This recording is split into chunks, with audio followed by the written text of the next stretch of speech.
I said I pray they understand. They want me to bite my tongue, they don't like criticism.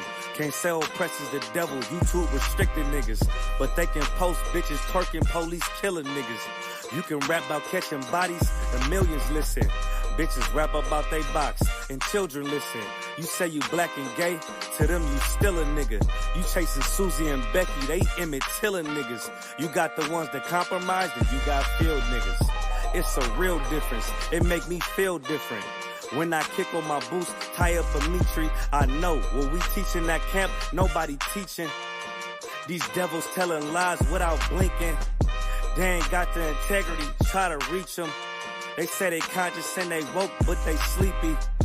I ain't sparing nobody, I'm going in. It's a rap when I hop up on that podium. This shit not adding up, fucking raise it up. Listen to them devils while you let them gas you up. Yeah, said I pray they understand.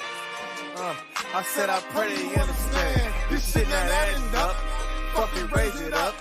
Listen to them devils while you let them gas you up. Said I pray they understand. Hey, I said I pray they understand.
We still here, still standing.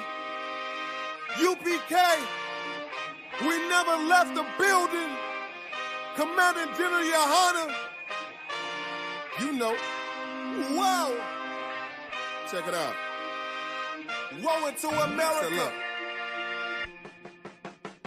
Seize everything and bring these crackers to their knees. I need everything and I do mean everything. I know they don't like us. Go ahead and try us. Don't make me call upon the Lord and put this earth on fire. I'm only getting better and I'm only getting higher. And you are getting weaker. That's why you cannot beat us. I know you do not like us.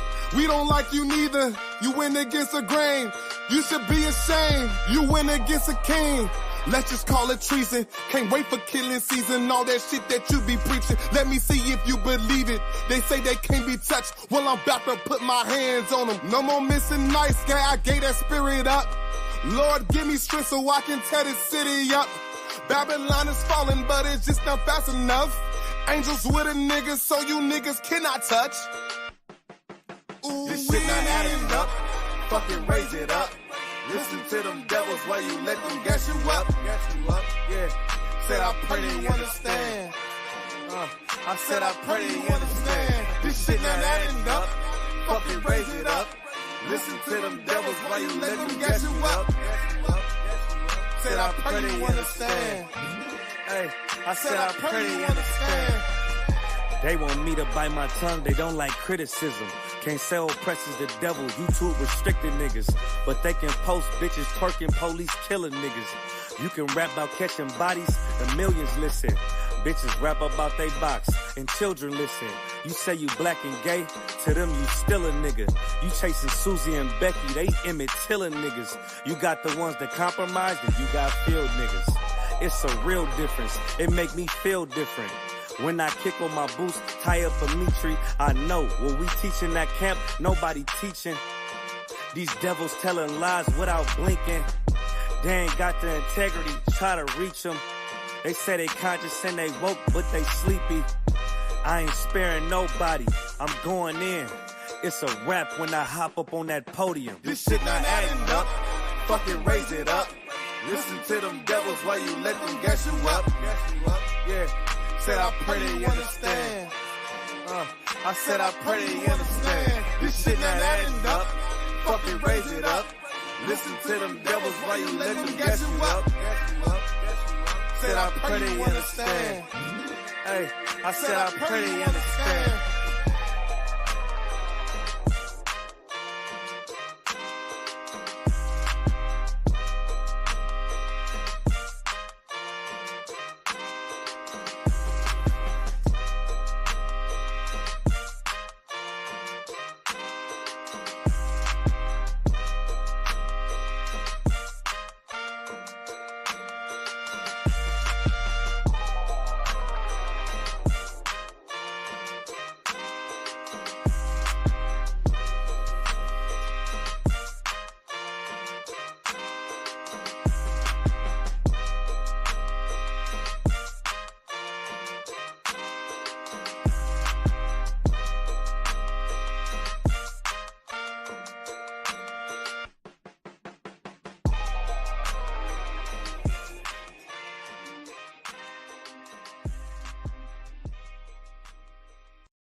Salaki, I was on mute the whole damn time. Salaki, goddamn.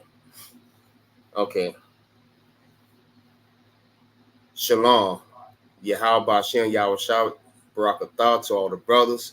Yahweh Shema and Lathan Bashem, Yahweh Shah to all the sisters.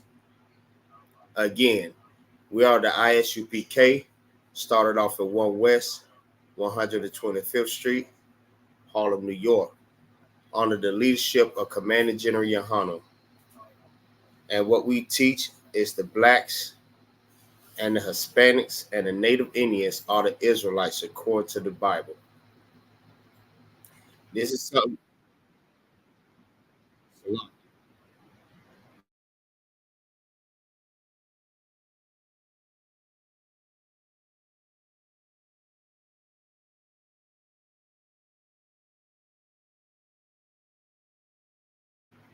Salaki. We teach that the blacks, the Hispanics, and Native Indians are the Israelites according to the Bible.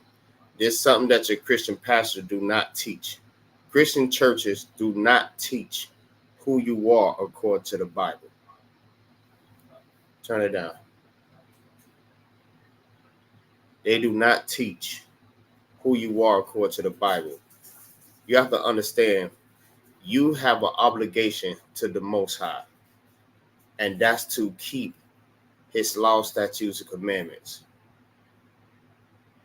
He's not telling you that it's okay to celebrate different holidays or worship other gods. It's not okay to do that. It's not okay to eat whatever you want to eat. Trooper Gabar, whenever you get a chance, give me John 8:22. We have our own custom. We have our own way of living. We have our own language. We have our own land. But because we disobeyed the Most High, we got took out of that place. We forgot our language. We forgot our custom. Because we refused to listen to the Most High. Because we wanted to serve other nations. But we need to come back to the Most High so we can get everything back. That's including rulership. You know what I mean? The Lord wants us to be rulers over this whole earth and over every nation on this planet. But we can't do that until we get up out of these Christian churches, separate from our oppressors, and become our own nation again. We need to practice brotherhood and sisterhood. We need to practice on the things that we need to stop eating and the things we need to eat. Basically, our own way of living, the way that the Lord wants us to live. When you get that, go ahead, read that, Trooper Gabar. So we're going to start this off with the brothers. All right, I got it. Want me to start now? Hold on. I'll get that.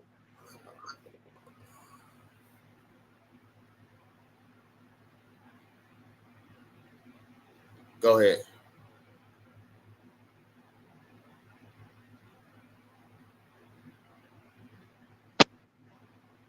All right, John 8:22. Then the Jews, will he kill himself because he said, Oh, Salaki. John 8:22. What was it? What was that? You said John 8:22, right? Other one? Come. Yeah. Hold on. That's your phone. What was that other one? That's your phone. I get it back. I feed you. I'm not sure other one. Yeah, check your phone. Uh,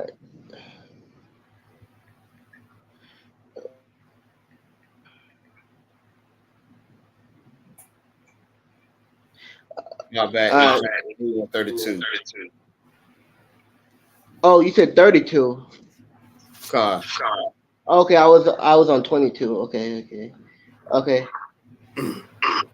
They answer him, "We be Abraham's seed, and were never in bondage to any man. Who sayeth thou ye shall be made free?" It's 8 and 32. John 8, 32. I kind of want. That's what I'm reading, sir. And ye shall know the truth. Oh, okay. And ye shall know the truth, and the truth shall make you free. Right. What do he mean by that? You should know the truth. This is something that the pastor is teaching you. Your Christian church is what you're not learning anything in. This is the reason why that we have to come up with these Christian churches in order to learn what you need to learn, and that's the truth. Hey, Troop, I think. Hey, put your phone to mute. That's the only way we're going to be able to learn what we need to learn is if we come up out of these churches, which was built off of white supremacy. They fed us Christianity. These are lies that they fed the Christian churches to feed the people. It's like they feeding our people's poison that's keeping us separate away from our Father. Nothing in the Bible that says that the Most High loves everybody. Everything in the Bible is always referred back to the Israelites. The Lord said we're supposed to keep the commandments. When you go up in the Christian churches, which was built off of white supremacy, they'll teach you that the laws are done away with.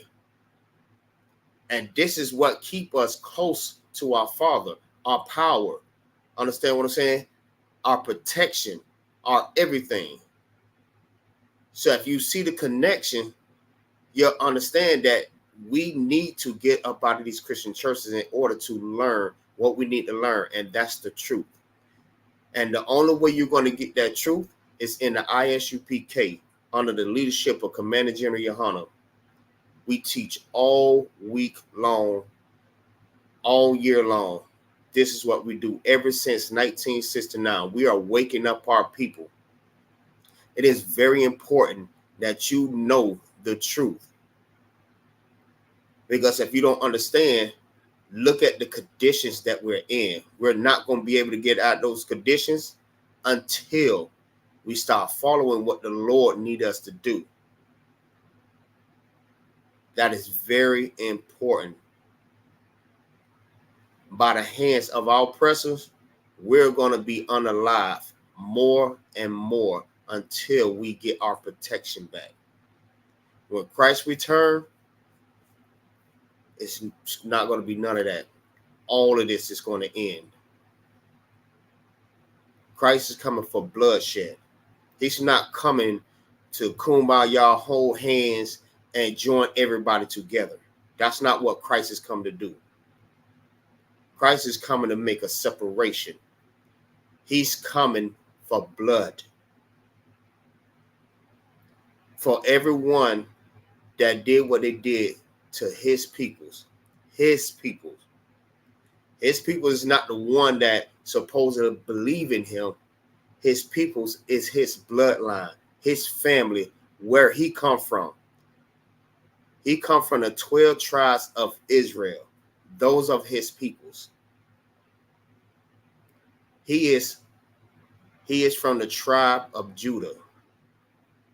That's in the 12 tribes of Israel. So when it mentions his peoples, That's what it's talking about. His bloodline, his family, where he come from, what he originated from. His forefathers, Abraham, Isaac, and Jacob.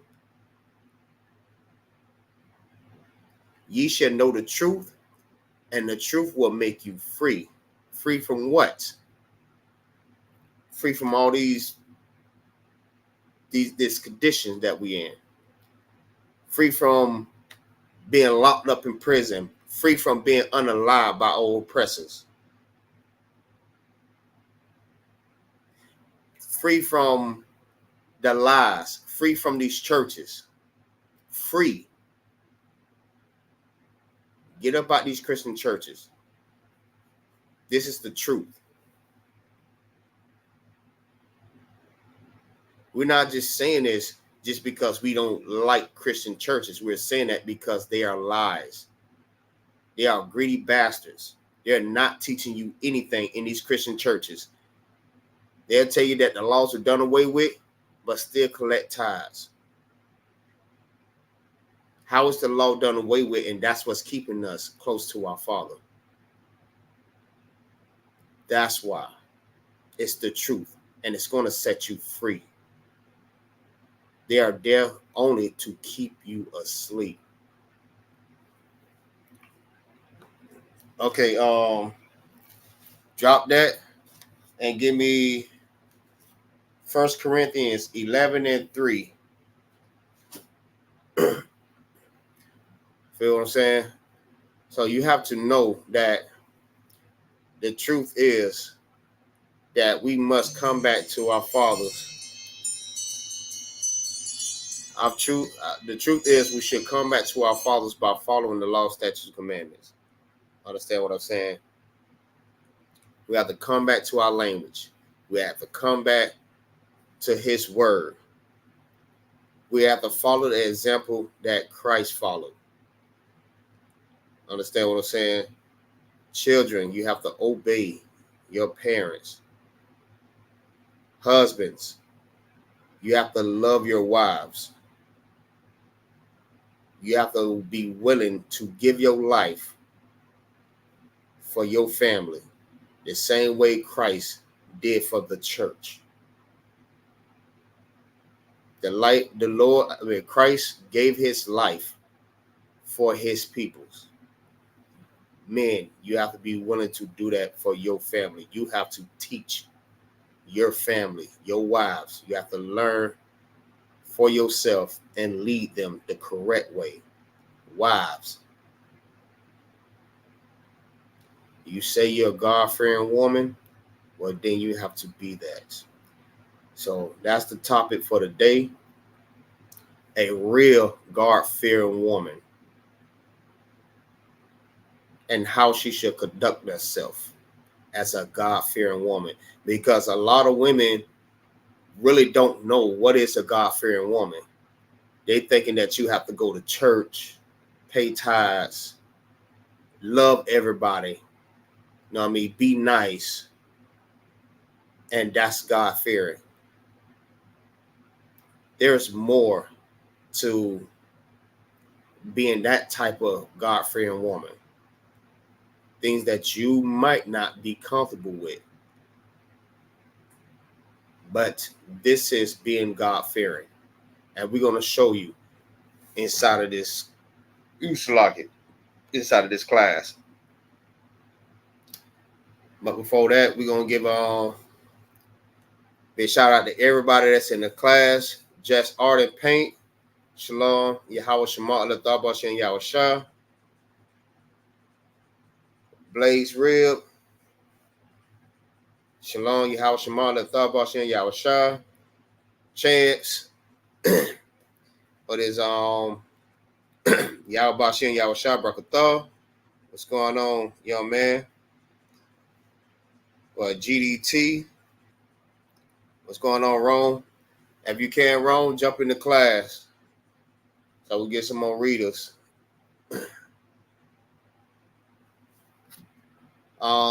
Young man Chance, if you can, jump on the line. so we get some more readers whenever you get a chance. Shout out to everybody. Let me see.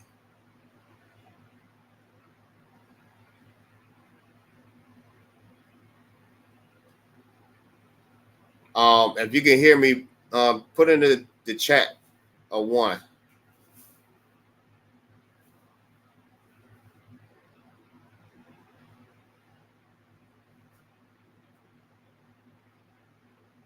If everybody can hear me, put in the chat 1, so I can go ahead and continue this class.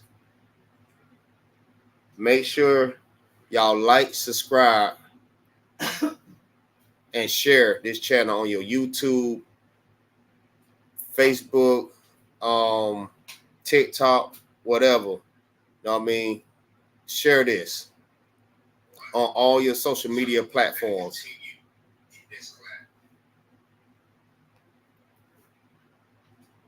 Okay, I got a 1. Anyone else?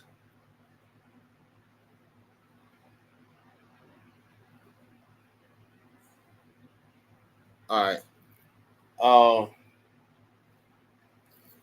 Trooper Gabar, if you got that, go ahead and read. But let me tell you, as soon as you finish reading, put it on mute, because I'm getting a feedback, so I can hear myself every time you take it off mute. I don't know if you got your car or something, or on, you know what I mean, 2 different channels, but I keep getting the feedback. So after you finish reading, just put it back on mute. Go ahead. Connor 1. Okay. Chronicles. No. 1 Corinthians. But like, yeah, I'm at Corinthians 11:3. But I would have you know that the head of every man is Christ. All right. And say, I will have you to know that the head of every man, that means Israelite, Black, Hispanic, and Native Indians. I have you to know that the head of every man is Christ. He is our king, our leader. He is the ruler over us. Salaki. He is our king, and we have to follow him. We have to submit ourselves to our king, because he laid down his life for us. He is the example that we have to follow. You want to be a true follower of Christ? Follow the same example as Christ. Christ did things that the Most High was pleased with. Understand what I'm saying? Christ went around and he taught. He taught the law, statutes, and commandments. What people don't realize. He taught the law, statutes, and commandments, and he learned everything from where? The Old Testament. So a lot of Christians like to say that the Old Testament is done away with, that we don't use Old Testament. No, we read out the whole Bible. The Old Testament and the New Testament has a connection with each other. So when Christ taught, he learned everything from the Old Testament, what the priests and the prophets was teaching at that time. So Christ went around teaching. He didn't teach about celebrating birthdays. He didn't teach about celebrating Christmas, especially like Christians love to say that Christmas is his birthday. But where in the Bible where it says he celebrated his birthday on Christmas, or even better yet, on the 25th of December? It never says that. You know what Christ celebrated? He celebrated the Passover. He celebrated the Feast of Unleavened Bread. He celebrated the first fruit. He celebrated the memorial blowing of the trumpet. He celebrated Hanukkah. etc. These are the things that he celebrated. So this is what he taught his peoples to do, that same exact thing. He didn't teach them to learn the ways of the Gentiles. He didn't teach that. He taught the same thing that he learned from the prophets before him. They taught the laws of the Lord. And there's nowhere in the Bible where it says that you're supposed to learn about holidays. They never celebrated holidays. They celebrated and observed the days that the Lord was pleased with. Christ laid down his life for his people. He laid down his life for us. This is a true leader. What makes him an even better leader is because he also followed the man that was above him, and that's the Most High. So in order to be a great leader, you have to also follow someone that's above you. Christ was a great example of what we need to be as men. So Christ is over us. Christ is the head of every man. Christ loved his brothers. He loved the church. Understand what I'm saying? He also disciplined us too. Yes, we got checked by Yahushua, who you ignorantly call Jesus Christ. We got checked plenty of times by Christ. Does that mean he hates us? No, that's love. Being corrected is love. So he corrected us so we won't be wrong, so we can get it right, Salakia, so that we can get it right. Also, he taught, like I said, he taught us. He died for us. And not only that, he was perfect. And this is what you want to be. That's why he tell you, be ye perfect, like the Father in heaven is perfect. Because Christ was perfect. If you didn't know that, Christ was perfect. That's why he was chosen to be our king, to lead the children of Israel. Hey, Shalom, Yahweh Bashem, Yahweh Shah, Brakatah. What's going on, Triple Quan? Shalom, Yahweh Bashem, Yahweh Shah, Brakatah.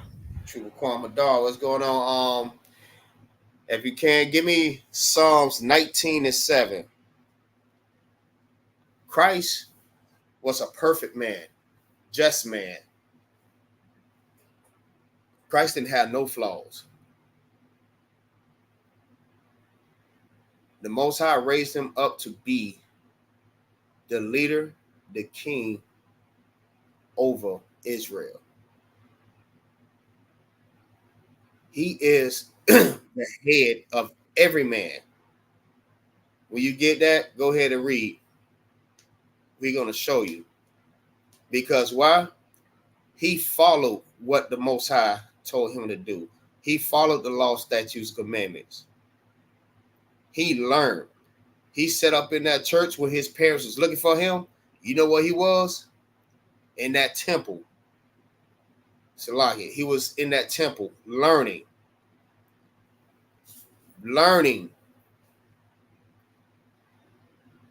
As a young kid, as a young lad, he was learning. He was getting raised up, just like these brothers in his class doing right now. They in these classes, reading, learning, being raised up by the priests and the prophets of the Lord. When you got that, go ahead and read. Come on, concept. This is the book of Psalms, chapter 19 and verse 7. The law of the Lord is perfect. The what? The law of the Lord is perfect. The what? The law of the Lord is perfect. The law of the Lord is perfect. So you can't tell me that you cannot be perfect. All you have to do is just follow the law, statutes, and commandments. And that's the same thing that Christ did. Christ followed the laws. And this is what you want to do to be able to lead your family, to be a great example to your family. That means your wife and your kids. Same thing to your wives. This is what you want to do. To be God-fearing. Follow and submit yourself to your husband. That brother that is following the same example as Christ. I ain't talking about any brother. Don't get me wrong. Not any brother. But once you lay down with that brother, that's your husband. But you have to follow that man that's teaching about the Most High. That's teaching about the law, statutes, and commandments and following them. Keep reading.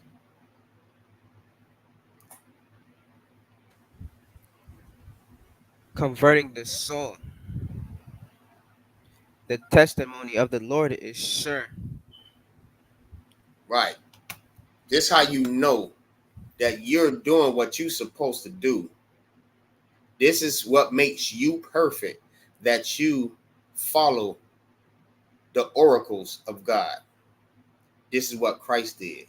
This is what made him who he is today. The king, our king, black man, Hispanic man, Native Indian man, woman, and child. He is the king over us. Triple Gabar, keep reading.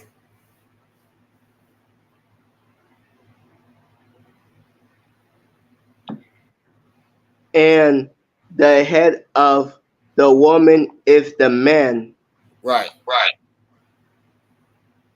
The head of the woman is the man. Whether you want that or not, you lay down with that man, guess what? That man is the head of you. That is your leader. That's who you follow. The same way we submit ourselves to Christ is the same way that you submit yourself to your husband. Sex is marriage according to the Bible. So that's why I say, once you lay down with that man, that is your husband for life. The head of every woman is the man. The head of the woman is the man. I know a lot of women they hate that. They can't fathom that a man being over them, because they feel like they don't want to be controlled at all. That's why majority of women, they don't want to be in that type of relationship where a man knows that he is the head of that woman. Because the first thing they say, listen, I don't want to be controlled by no man. There's no man's going to control me. He's not going to tell me what to do. He's not going to tell me what to wear. You ain't my daddy. Listen, that man that you laid with is your husband, and he is the head of you. He is over you. He have to look after you and lay down his life for you.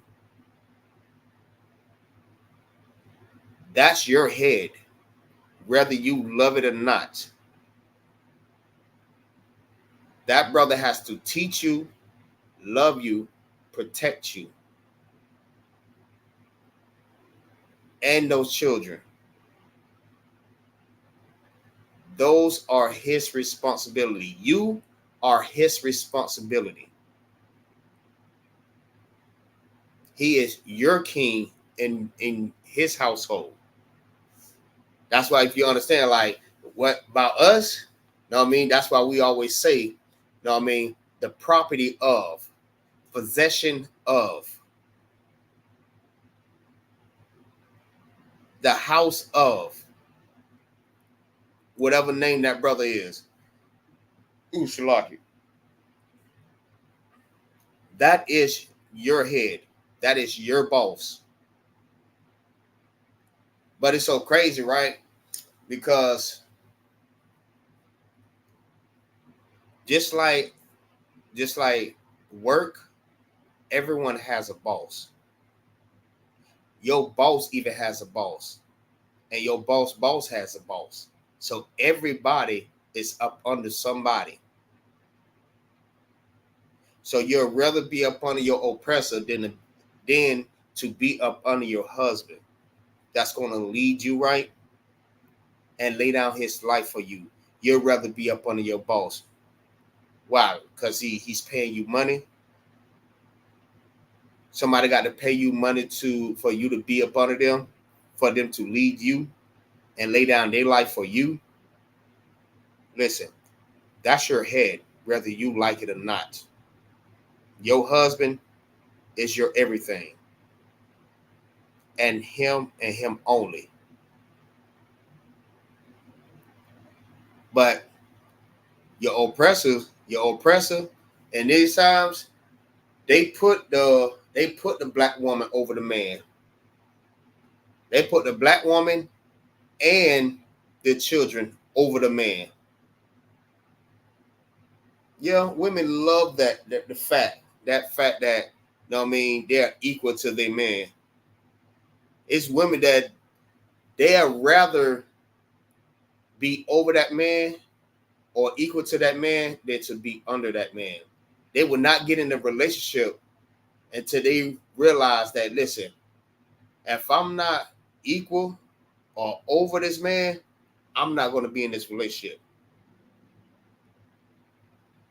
I forgot what show that was, but this sister, she would not date no man unless she is either over or equal to this man. Matter of fact, over this man. You have women in these times telling men what to do, dominating men. And if they can't dominate you, they don't want to be in that relationship. But little do you know, once you lay down with that man, that's your husband for life. So it's a lot of failed marriages because of that. Because of the woman cannot be over you, over a man, or even equal. That's why you'll catch a lot of women that always say 50-50. Oh, we're going to be equal. We're going to be on the same level. If I have to be up under you, I don't want it. But that man is over you, whether you like it or not. I was always told this, right? My brother told me this. Obviously, Yahaza. He said, you know what? He said, if you don't want to waste your time, take your time. If you don't want to waste your time, take your time. Take your time. If this is not what you want, do not lay down with that man. If this is not what you want, do not lay down with that sister. Because once you lay down with that sister or that brother, that's your wife for life. And you have to deal with that. All of her problems are now your problems. You have to deal with that.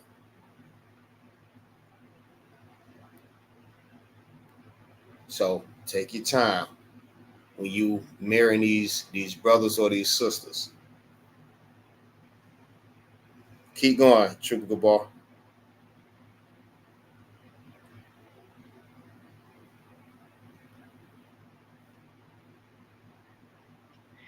And the head of Christ is God.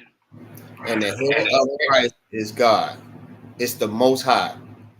And this is also a cut to you Christians, right? That says Christ is God. This is saying that the head of Christ is God. So how could Christ be God and have another God over him. Does that make any sense? No, it don't. So Christ is Christ and the Most High is the Most High. Those are two separate beings, celestial and terrestrial. Two separate. Our Father, the Most High, is God and the Most High over all of us. That's who we follow. But everything is a chain of command. Understand that. Trooper Quam, grab me 1 Timothy 2, verse 9. So this is the family structure, right? And this is what you should have in your household. The family structure. This is what you should raise your kids how to be, to understand the family structure, that the Most High is over all, is over Christ. Christ is over us, men, the church, and men is over women, and then the children. Once we start learning that and understanding that, teaching our young men and our young women these things, we will have a stronger household, a stronger family. We will have a stronger family structure when we understand the proper way of a household. There's not women over men. That's not how it goes.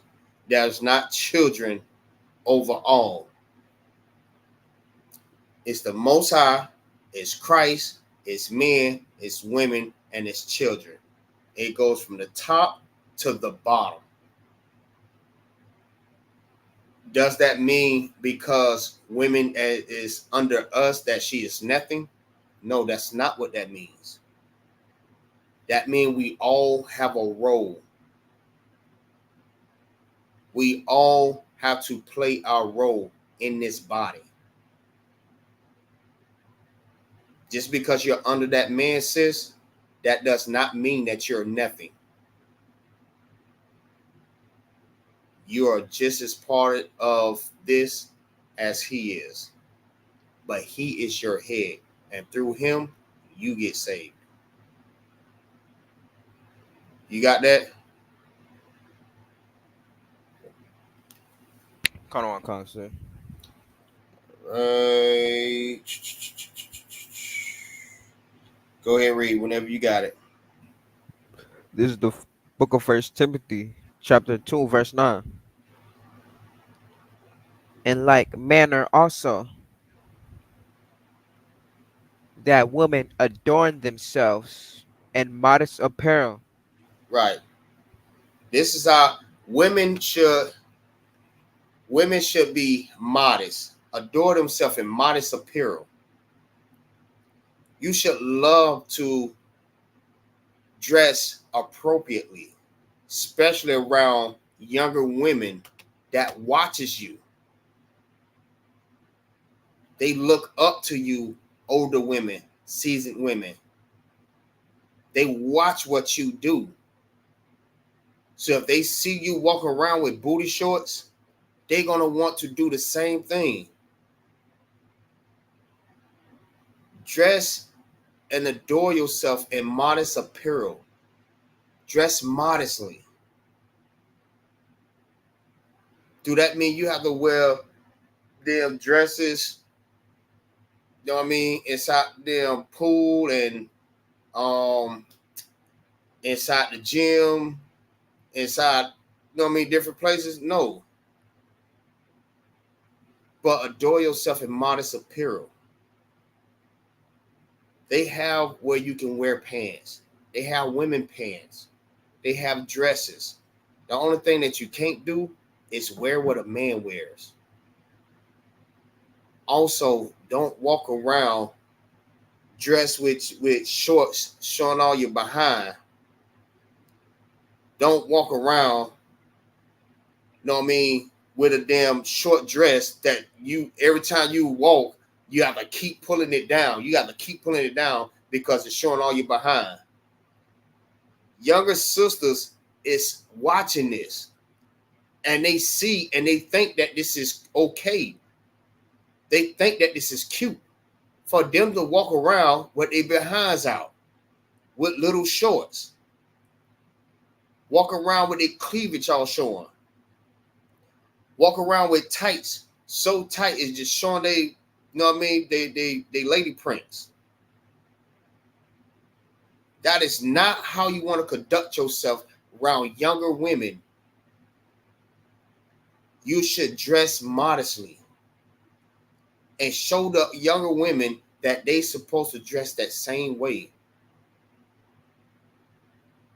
or they're going to be out there doing the same exact thing. And that's another reason why it's that the cause of, you know what I mean, these kidnappings and these rapes, and you know what I mean, these men touching these little girls and stuff like that, molestation and stuff like that. They see this. So it have to stop with you, sis. Ooh, Slaki. It have to start with you. And you have to stop dressing in that way, provocative, showing these younger women that it's okay to dress like that.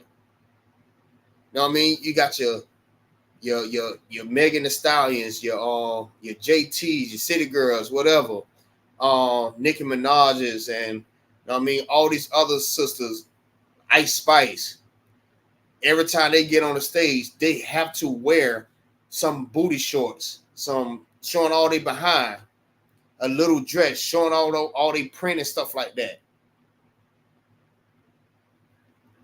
This is not how you want to conduct yourself around young women that looks up to you. This is not how we are supposed to raise a nation of sisters, the daughters of Zion. That's not how we supposed to conduct ourselves. Keep reading.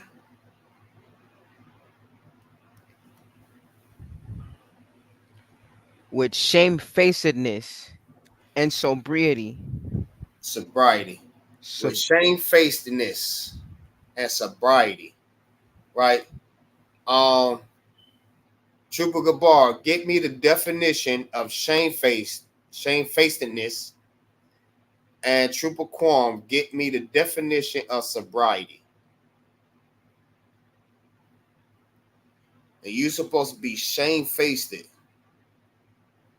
When you see women dressing like that, that's supposed to make you think like, listen, I don't want to dress in that way for my daughter to be watching me and want to do the same exact thing. You should be shamefaced. You should look at that as something that is so disgusting and disrespectful, not only to everyone, your daughters, but to your whole nation and to yourself. You should not want to dress in that way.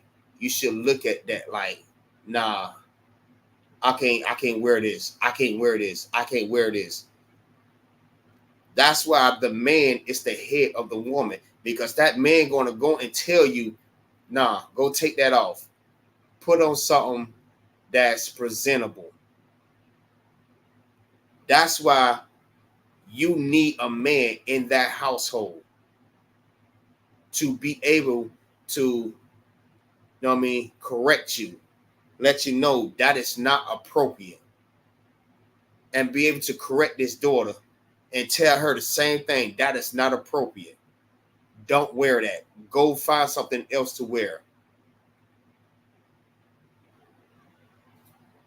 That's why it's important to have the man in that household, the one that is following after Christ, the one that is teaching the young ones. That's why that's important. So you should want the same thing from your daughter. You should be teaching your son how to do the same thing. Hey son, whenever you if you ever have a wife or daughter, you make sure that you raise them the right way. If you got a wife that's dressing provocative, you tell her to go take that off and wear something appropriate. Tell your daughter the same thing, whether they get mad or not. Tell them to take that off and go and wear something appropriate. And this is that type of control that women don't like. But this is good. This is righteous. That you have a man that would tell you that, because that man loves you. That man have respect for you, himself, and his children, and the Lord, and the nation. This is love. Correction is love. And you want to follow that.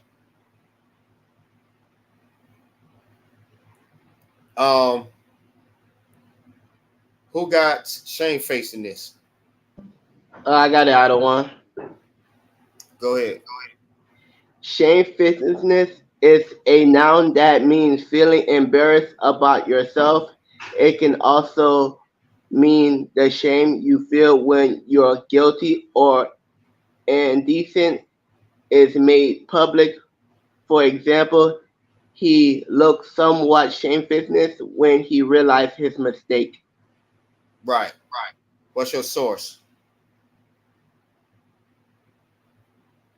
Tell them what's the source.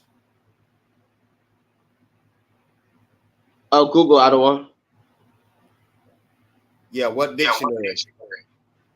No, I mean like the internet, sir. All right. Right.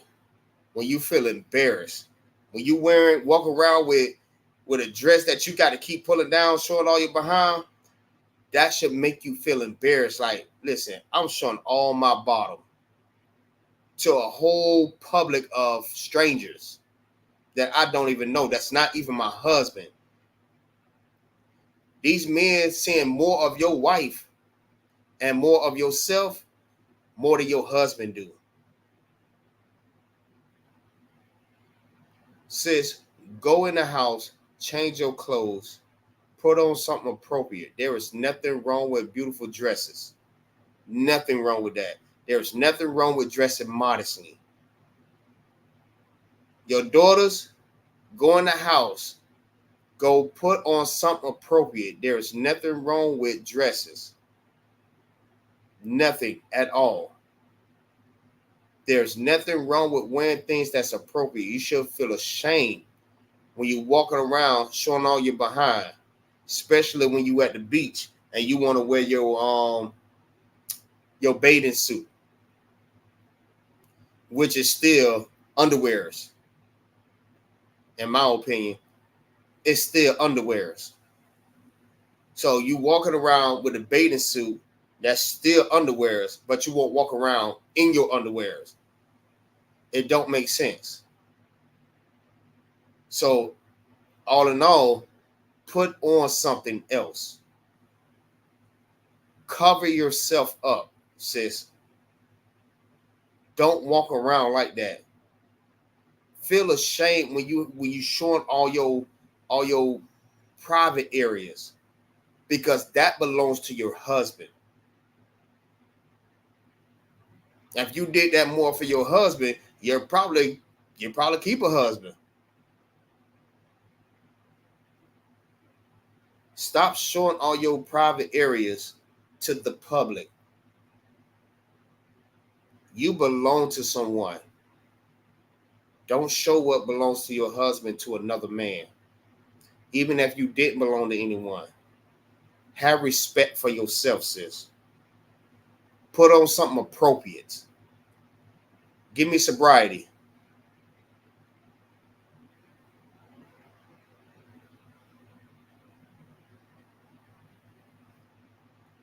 Triple Kind of Quan, what I'm trying to say. go ahead. This Oxford Dictionary, sobriety, the state of being sober. That's it. Kind of what I'm Right. You're not drunk. You're not drunk off of wanting to show yourself off. You know what I mean? You're not drunk off the lust. You're being sober, clear-minded. You're able to think properly. Like, damn, is this appropriate? I don't think I should wear this. I don't think I should dress like this. You're thinking with a clear head. You're understanding like, damn, that's why my husband told me to put something on. I got all these strangers, these men out here flirting with me, trying to touch me and feel all on me and stuff like that. Every time you go in the club, I don't know if y'all, I know y'all young troopers y'all not going to the club like that, but anybody that knows that goes to clubs, you know what I'm talking about. Women that go in there wearing something that's provocative. Every time they walk through the crowd, they have a man groping them, feeling all on them. Every time. In the world, I was guilty of that. Because she's wearing something so provocative, it's just out there. She have no self-respect for herself. And that's how we was when we was young. We had no respect for our sisters. We had no respect for ourselves. You come in the truth and you learn how to be a daughter of Zion all over again. How you supposed to dress, how you supposed to carry yourself, how you supposed to conduct yourself. A lot of women don't want to hear this, but this is the truth. And the truth will make you free. John 8:32. That's Officer Lacan's favorite scripture. That's what's going to make you free. Triple Gabar, I went, my bad, Salaki. Go ahead, Triple Quan. Keep reading. Kind of what I'm trying to say. Not with broided hair Right, keep going. or gold or pearls or costly array. Right. Don't let all of this jewelry, little clothes, nice hair weave, extensions, lace fronts, you know what I mean, tattoos, earrings everywhere. Don't let this be your beauty. Your beauty is your works. Your beauty is how you conduct yourself. Your beauty is you submitting to your husband. Your beauty is how you carry yourself and how you love not only yourself, but love the Lord. This is how you love your Lord, which is who? Your other one is your husband. And his other one is Christ. And his other one is the Most High. This is your beauty. You ever heard that saying? Listen, it don't matter how you look on the inside. It's about how you look. It don't matter how you look on the outside. It matters how you look on the inside. Your beauty is how you carry yourself, your mindset. You're being sober-minded, sobriety. You're not drunken off of this lust of wanting to dress provocatively.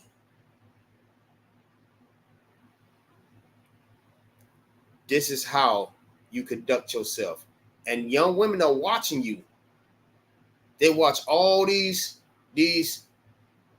female leaders, supposedly, these supposedly female leaders, and they want to be just like them.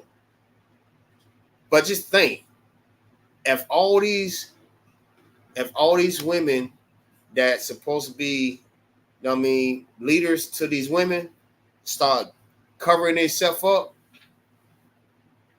we can really make a change inside of this world.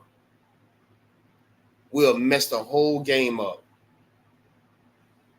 And your oppressor would not be making no money off of you being provocative. He cannot make no money off of you. But you know what we can make? We can make our nation great again. We can make Israel great again. The daughters of Zion, let me tell you something. There's nothing like the daughters of Zion when they are the daughters of Zion. Beautiful. There's nothing now. Don't get me wrong now. There's nothing wrong with jewelry. Piercings and nice hair dresses. There's nothing wrong with that. That's beautiful. That's how you're supposed to dress. That's how you're supposed to conduct yourself. That's how you're supposed to carry yourself as a woman. But don't let that be your beauty. Your beauty is your works. Keep reading.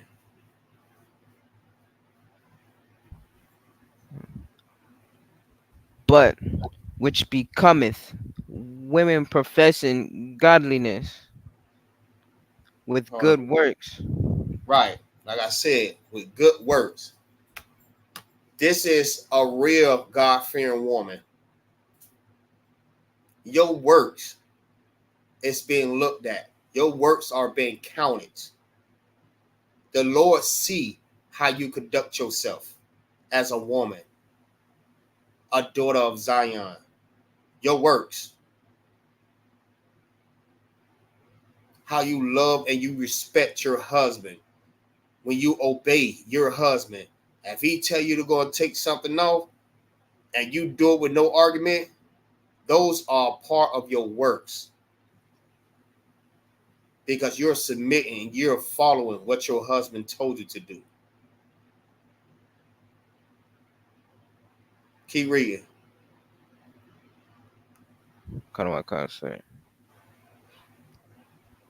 Let the woman learn in silence with all. Hold on. Say that again. Let the woman learn in silence. Say that again. Let the woman learn in silence. Read. With all subjection. Listen. This right here is very, very uncomfortable for a majority of women. This is not saying anything else but what it is saying. It says, let the woman learn in silence. Close your mouth. We're trying to teach you something. If I'm telling you to do this, do this, do this, do this, you know what I mean? I'm telling you from experience of what I'm learning. I am following the example what Christ had set for us. So if I'm telling you to do certain things, close your mouth and just follow. That's it. Understand this. We know you're not soldiers. No, you're not soldiers. But this is how you do your wives and your daughters. Close your mouth and just follow. I'm not telling you anything wrong. Feel what I'm saying? But see, here's the problem. You have a lot of women that don't like to be told to be quiet.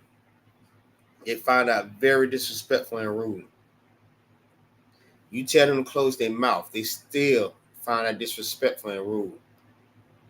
You know their favorite thing. You're not my daddy. Did you even listen to your father when he told you to be quiet? That's the question. Did you? Okay, guess what? When you get married, your father give you to your husband. Now it's his. Now you are his possession. So guess what? In a sense, that is your authority now. You're your husband's possession. You belong to your husband. So if he tell you shut your mouth because you just trying to argue back with him, just close your mouth. But if you argue back with your husband, disagreeing with your husband, well, it's like you're not even just disagreeing. If you argue back with your husband, not liking what he's telling you to do, what is that? It's a demon. That's a demon when you arguing back with your husband after he just told you to close your mouth. You know what I mean? Like your husband could be telling you something, and by you not listening, it can jeopardize you, him, and the family. You need to start understanding that. If you just listen, you might just miss something. You could be in danger, but because you're running your mouth so much, you're not hearing him telling you to listen to what he's telling you to do. You need to close your mouth. Just like the sister. What's the sister's name? She said she cook, clean, F, and shut up. That's what those submissive women does. What she said, submissive women on the rise. She cook, clean, F, and shut up. Good night. They're right. Submissive women. She knows when to close her mouth. Her good works is her cooking and she's cleaning and she's listening to her husband. Not because he wants control over her. Because that is his possession. That is what belongs to him. He is over you. He is your protection. Who want to protect a loudmouth woman that don't want to listen? Come on now. Close your mouth. A woman should learn in silence. Meaning what? Hey, if I'm trying to teach you something, don't try to talk with me. Don't try to go back and forth with me. Just close your mouth and listen. Be quick to listen and slow to speak. As a matter of fact, hey, Trooper Gabar, get me, I think it's Ecclesiasticus 26 and 25, if I'm not mistaken. Hold on, let me double check. Let me double check.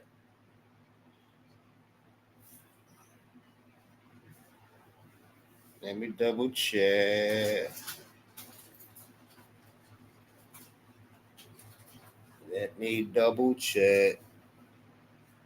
What I said, Ecclesiasticus 26 and 25.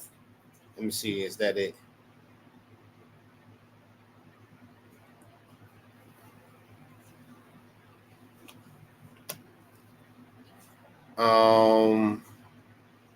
James 1 and 19. See what that says.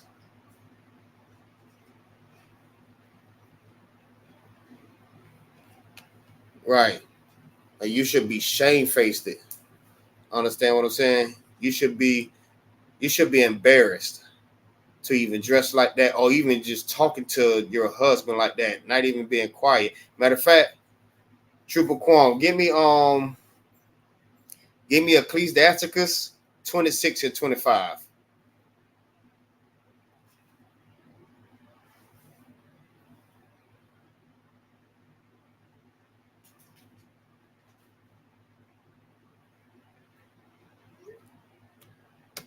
Give me 26 and 25. But hold that. I want you, Trooper Gabar, I want you to get me James 1 and 19 first. Let's see what that says. You can go ahead and read whenever you get it.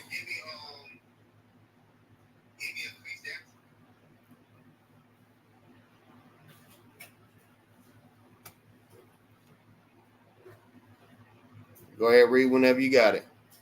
Right. But women should be shamefaced in this.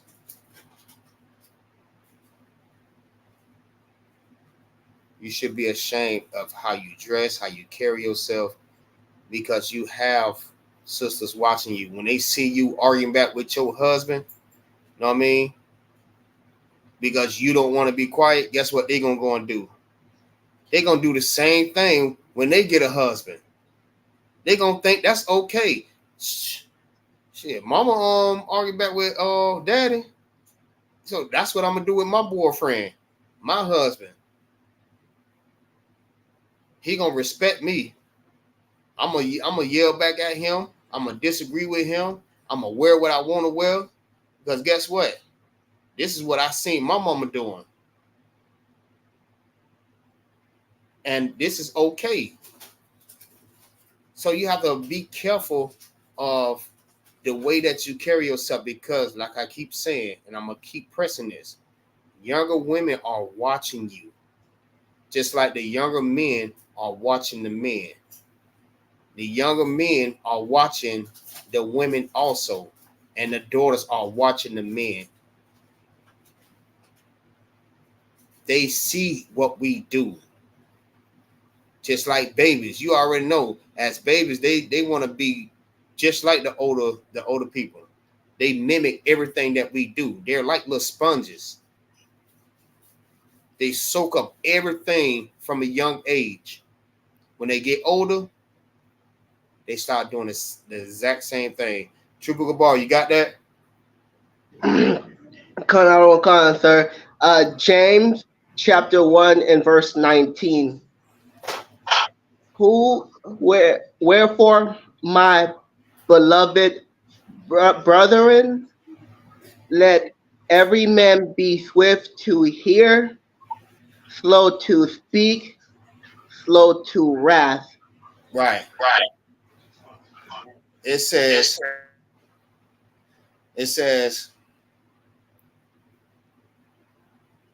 every man be swift to hear, be quick to hear. Sister, be quick to listen. This goes for you too. Be quick to listen and slow to speak. Because your husband is telling you something that you need to know. Don't be so quick to react because he's telling you something that is actually correct. But because of your pride, you won't allow him to lead you or correct you, which is love. Your husband loves you. When he corrects you, he loves you. So be quick to listen and slow to speak. Close your mouth and open your ears, because it might be something you miss that you might not understand. You realize, damn, that's what he really meant. Oh, freak. And this whole time I'm thinking he just going against me. He hate me and did that. You know what I'm saying? And the whole time he's telling you something that's correct. He's telling you exactly what you need to know. Trooper Quan, give me Ecclesiasticus. Read whenever you got it.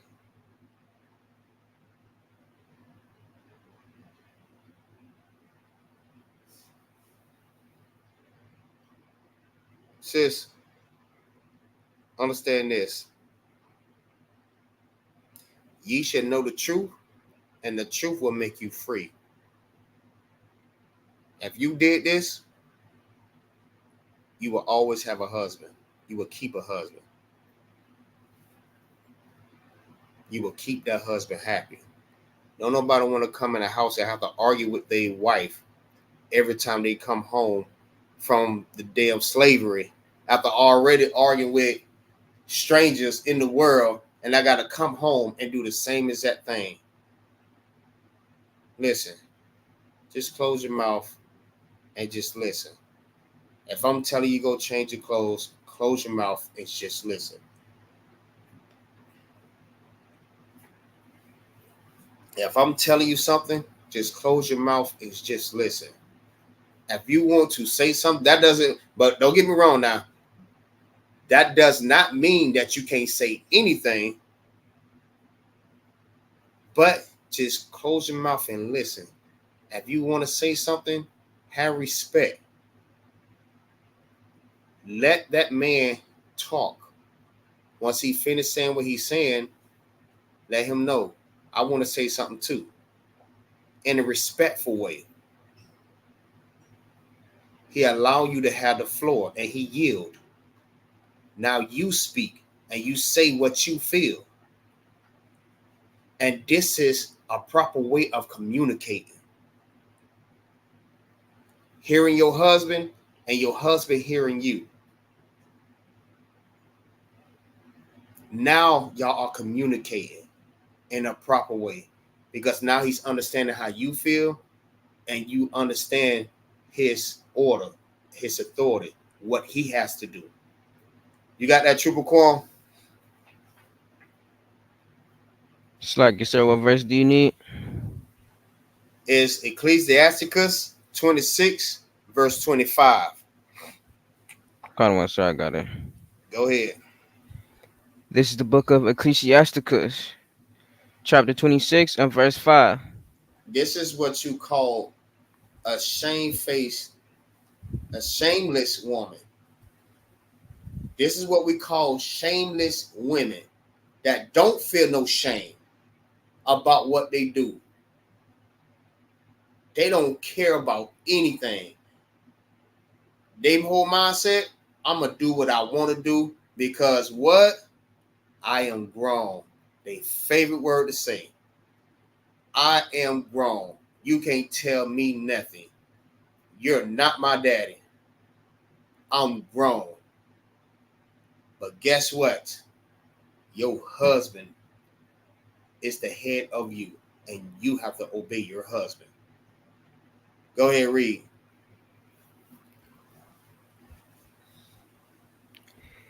There be three things that mine heart feareth, and for the fourth I was sore afraid. Hold on, that's 26 and 25. Kind of one, sir. No, that's not 26 and 25. Chapter 20. Ecclesiasticus. Ecclesiasticus chapter 26 and verse 5. And verse 25. Oh, kind of one, sir. No sweat. Go ahead, let's get it. This is the book of Ecclesiasticus, chapter 26 and verse 25. A shameless woman shall be counted as a dog. A what? A shameless woman shall be counted as a dog. Repeat that again. A shameless woman shall be counted as a dog. Do I have to say it? Do I have to say it? A woman that does not care about the respect of herself, her husband, her children, she is shameless. She should be counted as a dog. Can somebody tell me what is a dog? Go ahead. Don't be ashamed. Go ahead. Who gonna say it first? Salakia.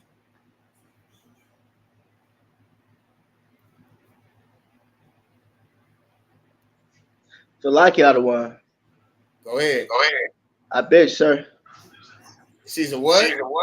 A bitch.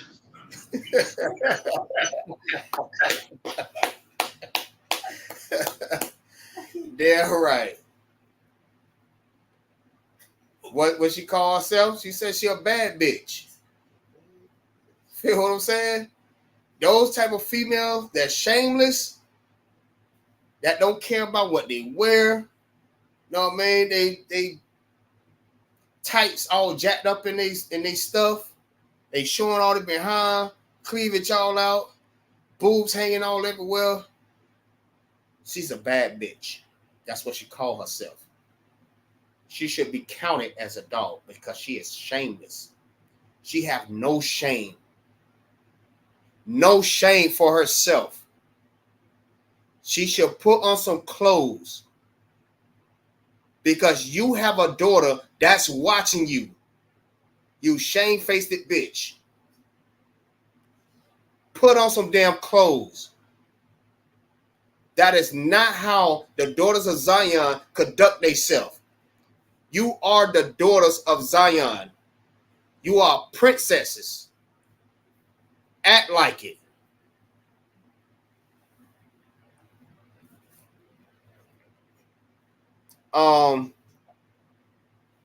Go ahead to 2 and 11. Trooper Quan. 1 Timothy 2 and 11. Yeah, I just had to put that out there because it's a shame that we have to see this every day on YouTube. We have to see this every day on TikTok. We have to see this every day on damn Facebook, on Twitter. What's the other one? I can't think of the other one. But every time you turn around, you have some woman, some sister that's half naked on social media just to grab the attention of men. You should be shame facing this. You should be ashamed of men watching your body like that. You should not want everybody to see your body. Well, how they say men don't even have like no way of trying to guess. You know what I mean? You showing all your secrets. Leave room for the imagination. That's how I go. Leave room for the imagination. Feel what I'm saying? There is no room for imagination because you're showing everything now. Why? Because you want this dude, you want this dude, you want that dude, you chasing the bag, you want him to give you all your money, you want to be the bad bitch, you want to be the top bitch and all this. Come on, man. You got to tighten up, sis. You have to tighten up. Black woman, Hispanic woman, Native Indian woman, you have to tighten up. This is not how you supposed to carry yourself as daughters of Zion. Well, you got that? Go ahead and read.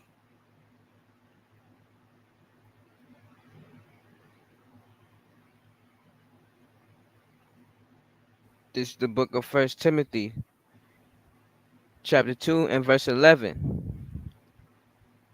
Let the women learn in silence with all subjection. But I suffer not a woman to teach. Right. It says, I suffer not a woman to teach. What does that mean? That she can't teach a class? That she can't train somebody at work? Does that mean she can't teach at all? No. She cannot teach the Bible. That's the job of a priest and a prophet. That's the job of men. Women do not supposed to teach the Bible. I don't know where y'all get this understanding from that women can teach the Bible. That's not what it says. And that's a whole nother breakdown for a whole nother day. Women do not supposed to teach the Bible. What they call them, evangelists or something like that. Women that teach the Bible.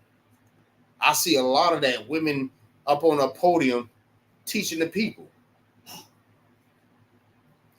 Please tell me, like, it says it right here in 1 Timothy 2:12. It says, but I suffer not a woman to teach. Keep reading.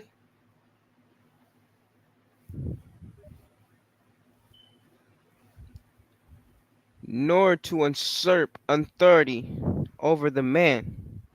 You should not teach or have authority over no man. You are not the head of men. That man is the head of you. You don't have no business up there teaching the Bible on a podium right after your husband get down. Now you want to get up there and start teaching. You want to lead the people because you thought inside the Bible they said a woman could teach the Bible. That's not what that meant. That's not, you have the wrong understanding. And that's the reason why you have to separate yourself from these Christian churches. You have to run up out there that goddamn thing. They said, I usurp. The scripture says, I usurp Salaki. I suffer not a woman to teach or usurp authority over a man. Keep reading.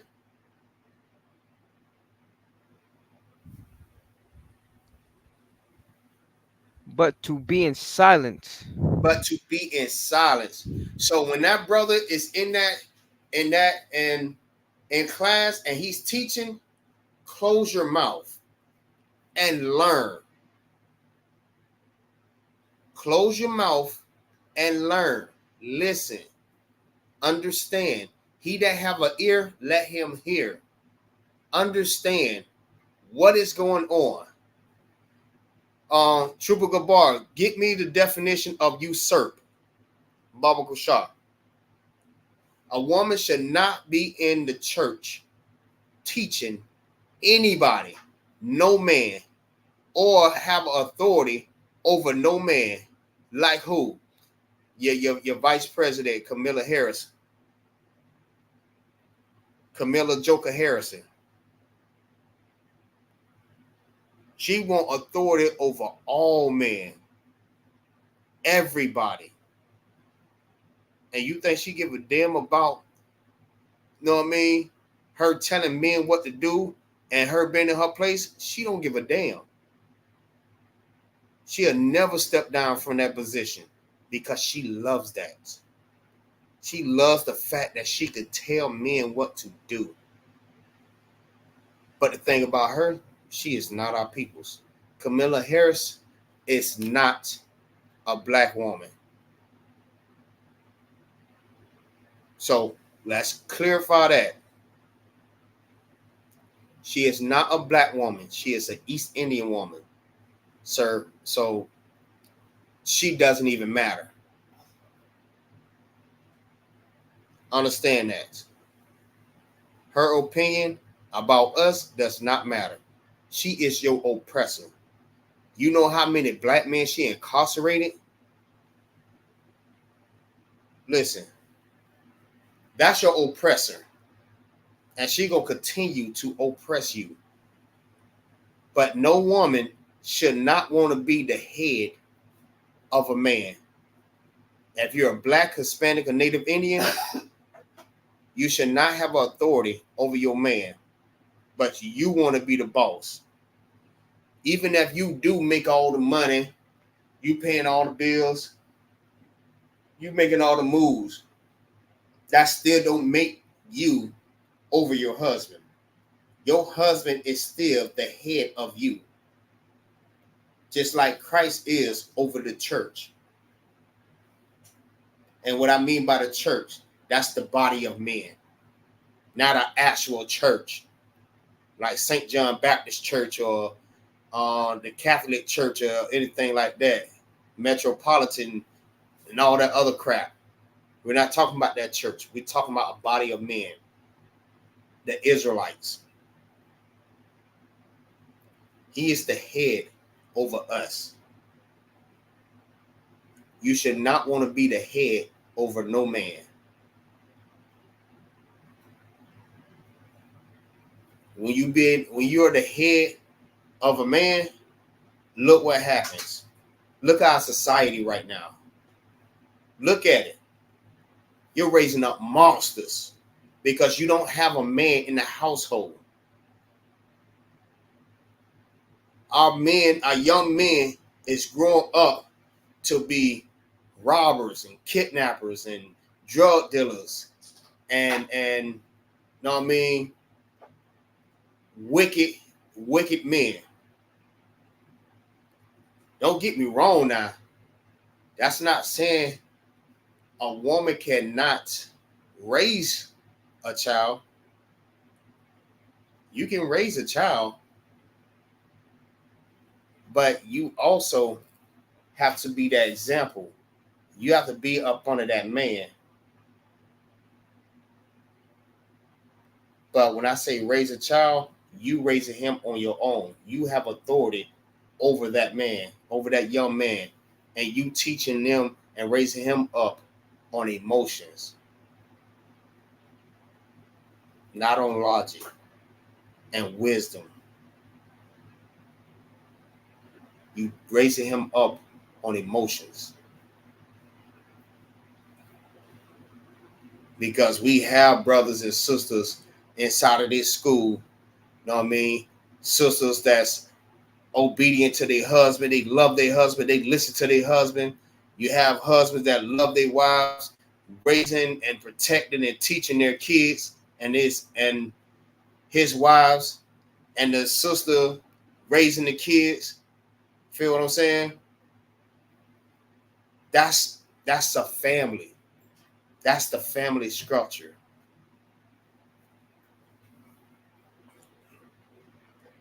You got usurped?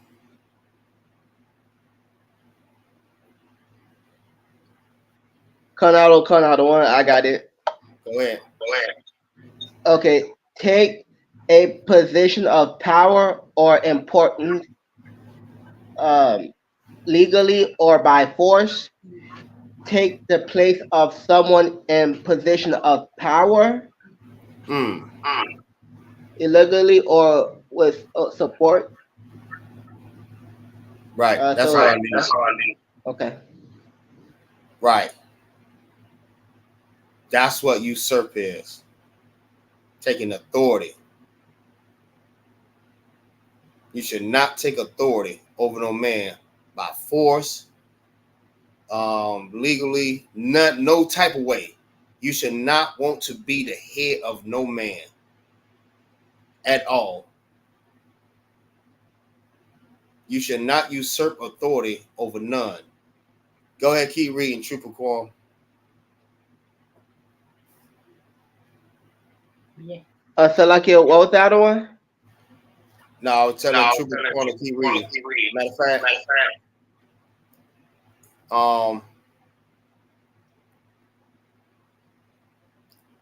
Trooper Quam, Trooper Gabar, give me Proverbs 9 and 13.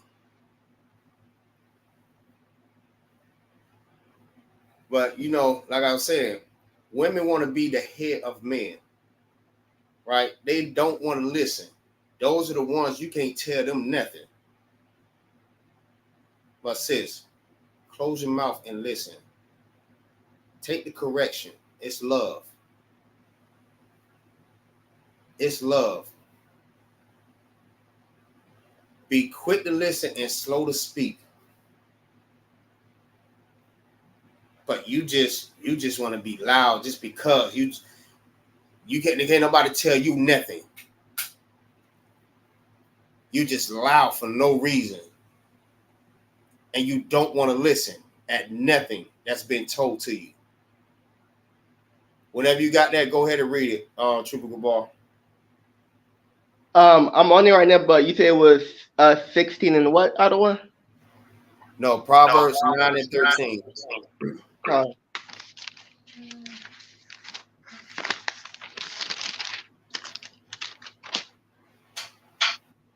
okay, Proverbs 9 and 13.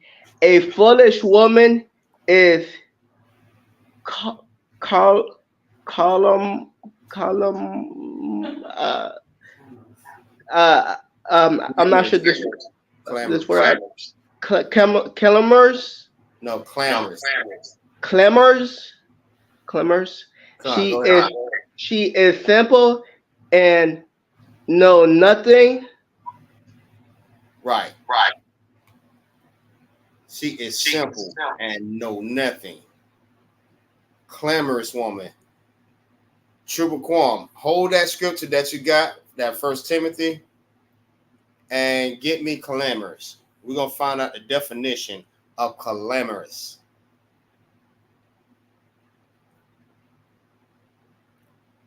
And these the type of women that do not want to listen to anything. It's like you say. You said find the definition of clamors. Clamorous. How do I spell that? It's CLAMOR See,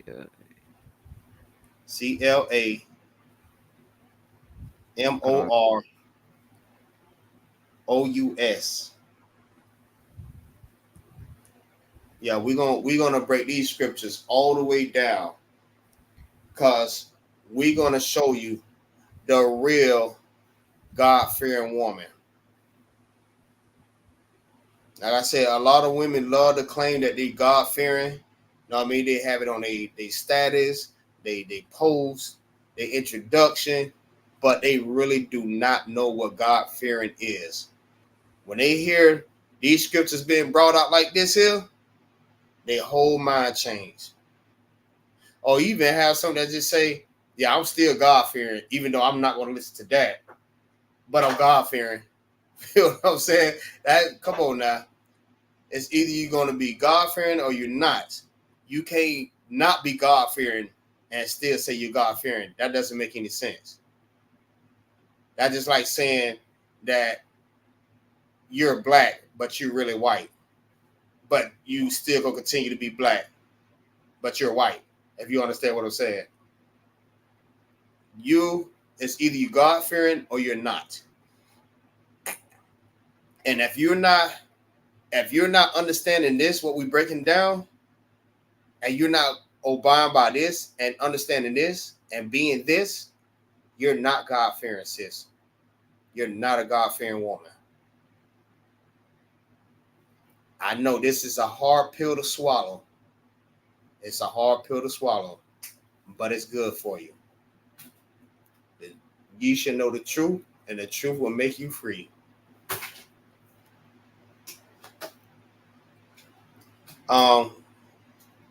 Go ahead and get that whenever you got it. Clamorous. Oxford Dictionary. Making a loud noise and confused making a loud and confused noise. Right. And this what foolish women does. She's yelling and trying to talk and yell over her husband while he's trying to explain something to her, while he's trying to teach her something, while he's trying to correct her. She's yelling over him. She is clamorous. She is a foolish woman. And it says what? A foolish woman is clamorous, and what else?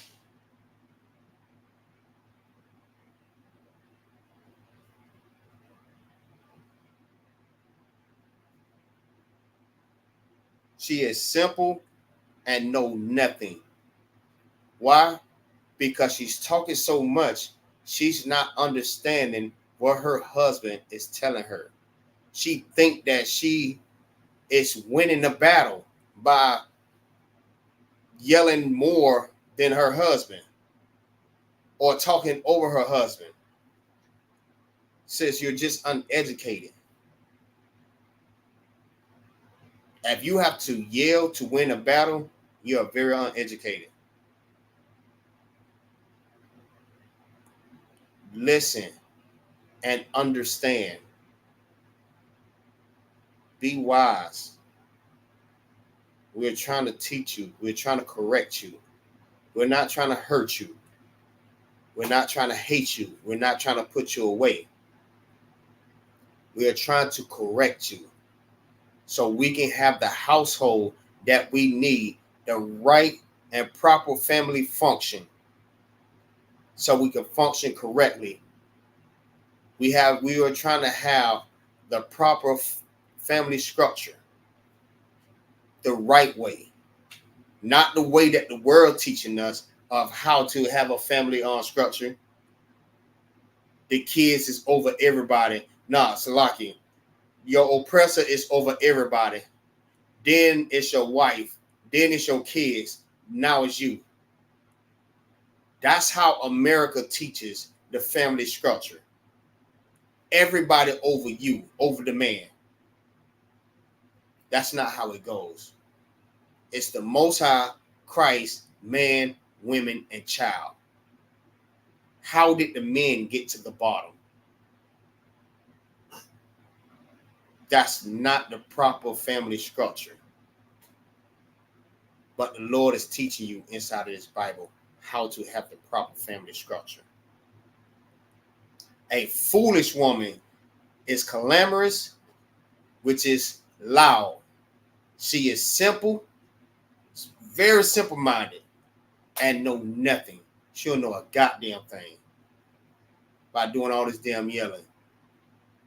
You're doing all this yelling for no damn reason. Shut the hell up.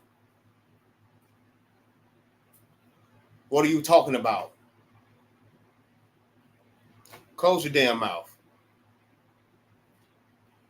Go ahead and keep reading 1 Timothy 2 and 2 and 12. Hold on, Salaki, hold on.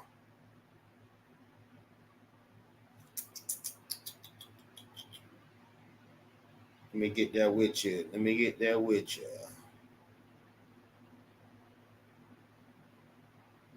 Yeah, I went all the way to 2 Timothy. Good night.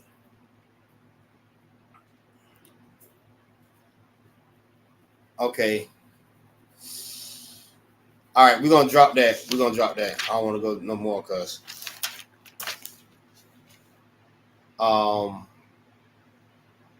we still have another one.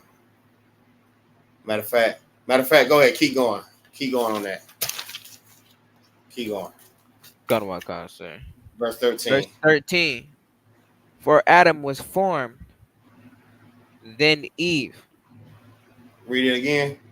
For Adam was formed, then First form. Eve. Just like you said. First formed. For Adam was first formed. For Adam was first formed. Read. Then Eve. Right.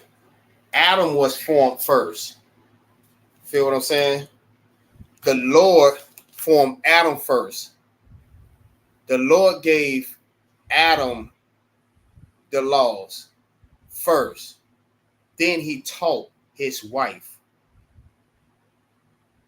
He was given the laws. Then Adam taught his wife. He didn't give Eve the laws. He didn't give Adam the laws and then Eve. He didn't give Eve the laws first. It didn't say he gave her the laws first and then him.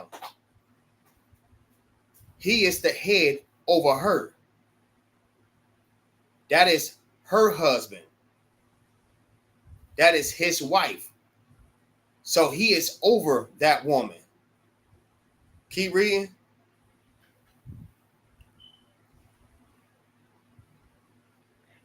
And Adam was not deceived,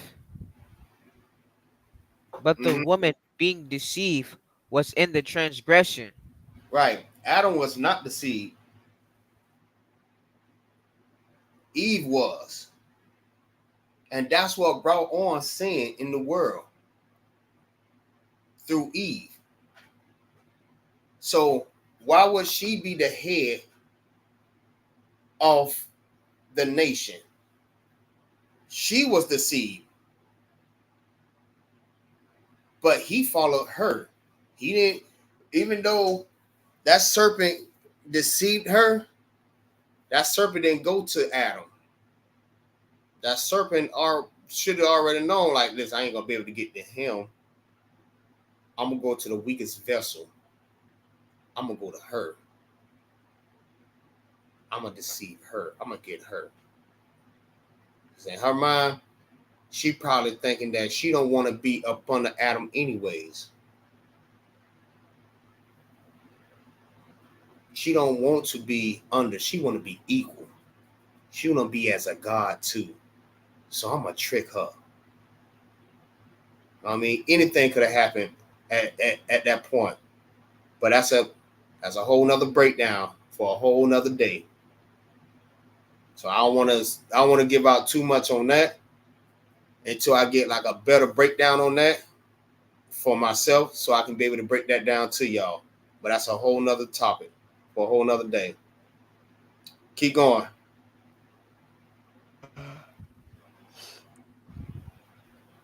Notwithstanding, she shall be saved in childbearing. Right. She should be saved in childbearing, because through her, she could bring about a nation. You know what I mean? Us together as one, we can bring a whole nation. And not just her. If a man have multiple wives, he could bring on more children. So through childbearing, they will be saved. Yeah, they are for us. We could bring, listen, you know how many children that we can have if every man had more than 3? I'm just saying. You know how many children we can have right now?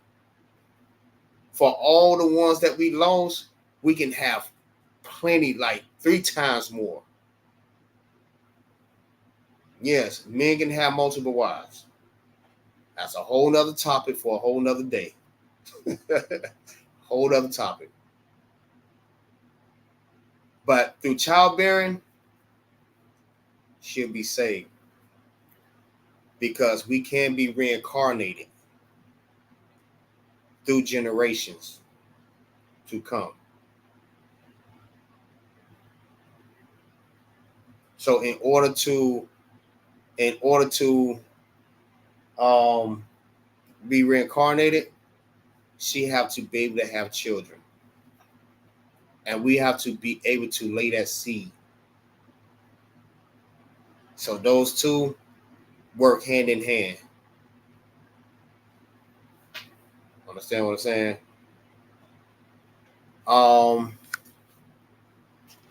Drop that. Let me get, what the hell? Let me get Trooper Gabar. Give me Ephesians 5:22. We're gonna take it there.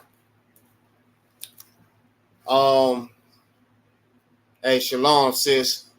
Yahweh Shema Alathar Bashin Yahweh Shah. Kanawaya. Kawanaya. Hey, what's going on, sis? Trooper Marshall, what's going on? Hey, shalom Bashin Yahweh Shah Brakatah. Hey, what's going on, Ottawa? Yahweh Bashin Yahweh Shah Brakatah. Off in the shop, in the building. What's going on? Hey, when you get that, go ahead and start reading. Let me go ahead and get that with you.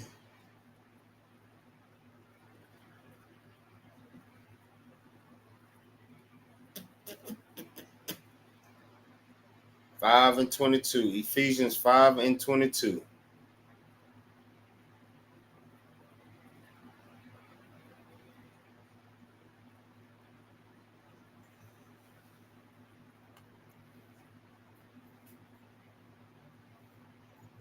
You got it? Another one I got it. Ephesians 5:22. Mm-hmm. Wives, submit yourself unto your own husband as unto the Lord. Right. Wives, submit yourselves unto your own husband as unto the Lord. The same way you will submit yourself to the Most High, submit yourself to your own husband. Submit yourself unto him. That is your Lord. That is your Adawan. Just like Sarah had called who it was Abraham. Sarah called him Adawan or Lord. That's your Lord. If I'm not mistaken, correct me if I'm wrong. But Sarah called Abraham Lord. So wives, submit yourself unto your own husband. Not to your boss at work. That's not your husband. That's not who you're supposed to submit yourself to. And it's a lot of women that's doing that right now. They submit themselves to their boss before they even submit themselves to their own husband. Your husband is the one that will lay down his life for you, teach you, love you, and everything that you need. But you won't submit yourself to him, but you'll submit yourself to your boss that will take your job away from you, that will not lay down his life for you, forget you and your kids, that only deal with his own. Why? Because he's not married to you. So why would you submit yourself to your boss and not to your husband? Submit yourselves unto your own husband. The same way that you'll do the Lord, submit yourself. The same way that you'll do Jesus, who you literally call Jesus, submit yourselves unto your own husband. That's the one that's ahead of you. Through him, you'll be saved. Get me the definition. Somebody get me the definition of submit and the definition of submissive. Trooper Quan, get me the definition of submit. Trooper Gabar, get me the definition of submissive. And I'm going to get the definition of submission. Because a lot of people don't understand the definition of these words. So that's why in the ISUPK, we go break down everything, even definition. We read the source, show you where we got it from, and give you the understanding of what we're reading. Because a lot of things that we read inside the Bible and different articles, we don't know the real definition of it. We just think that we know it. So that's why we go and we research the definition and get the real definition to the word, to the context of what we are breaking down. Give me a second. Give me 1 second. That's a lucky other one. Go ahead. He says, you want me to get submission? Submissive. Have you got submission? You got submission? Oh, you didn't get it yet.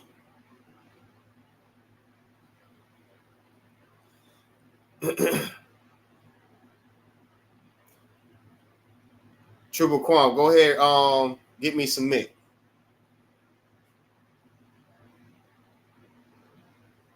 Kanawakan, sir. This is submit. Oxford edition.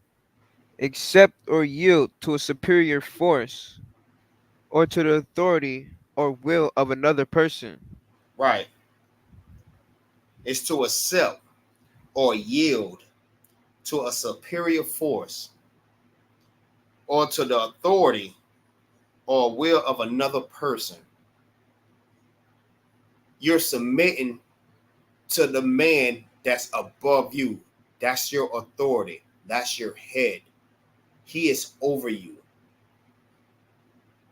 You are his responsibility. You supposed to follow your husband and do what he tell you to do. Not in a way that he's controlling you in the way that every woman mind goes to, but in a righteous way. He's leading you in the right way. So you're submitting yourself unto your husband. He has authority over you. Now understand, men, brothers, you cannot beat your woman into submission. That have to be earned. You have to earn that from that sister. Once she submit to you, then it's yours. But you cannot beat that sister into submission. You can't force her into submission. You can't force her to yield to you. You have to be the righteous brother that you're supposed to be by following the same example as Christ.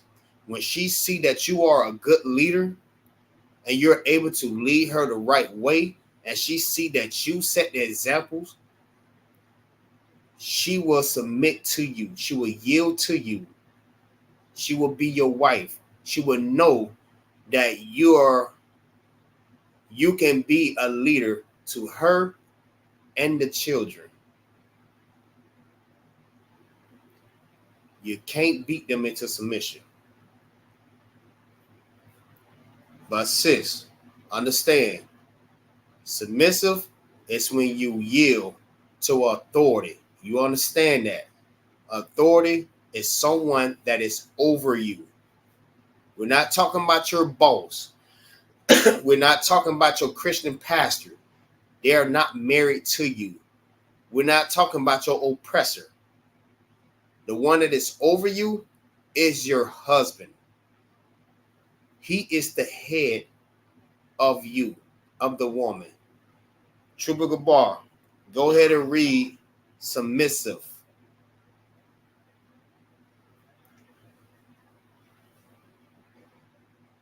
All right, I don't want submissive means to yield or obey to someone else or to submit to their will by putting one's own desire aside.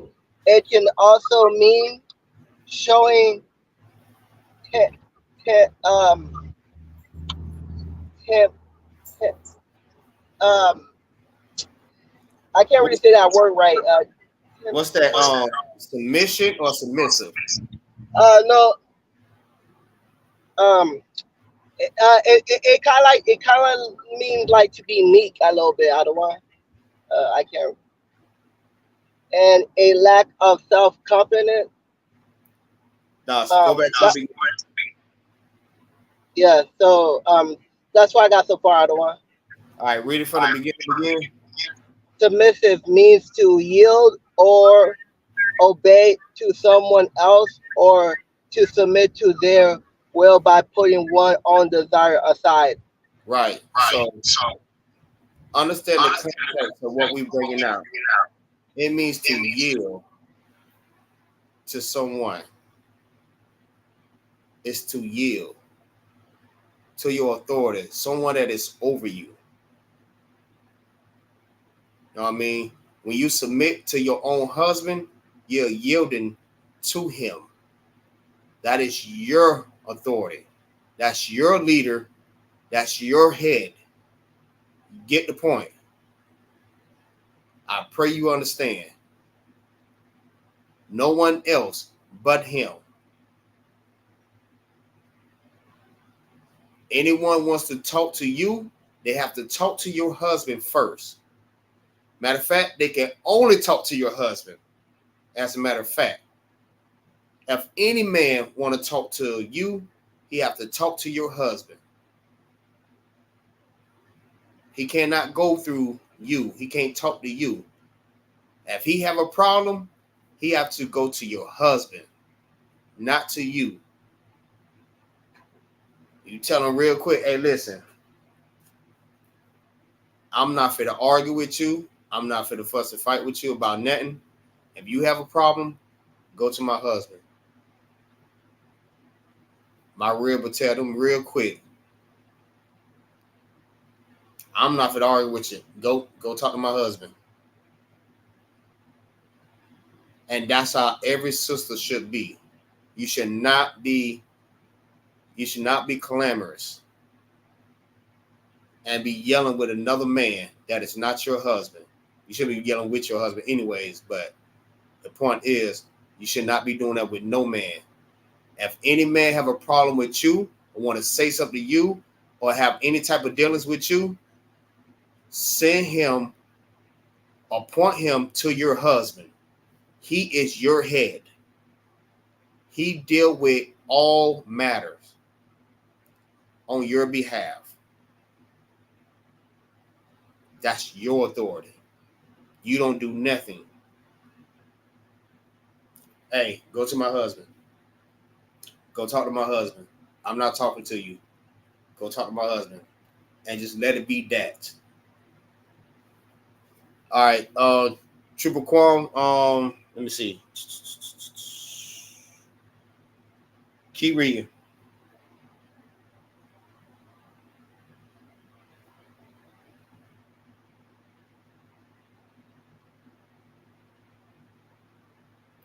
Triple Gabal, give me Titus 2 and verse 3. Triple Quam, go ahead, read whenever you got it. Con, sir. If they continue in faith, in charity, and holiness, with sobriety. No. Ephesians 5 and 23. That's what we are.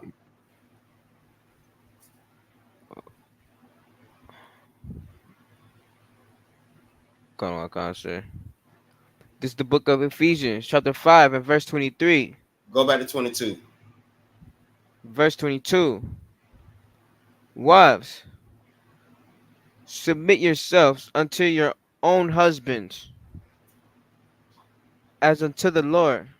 Submit yourselves unto your own husband. The same way you do the Lord, submit yourselves to your husband. Keep reading.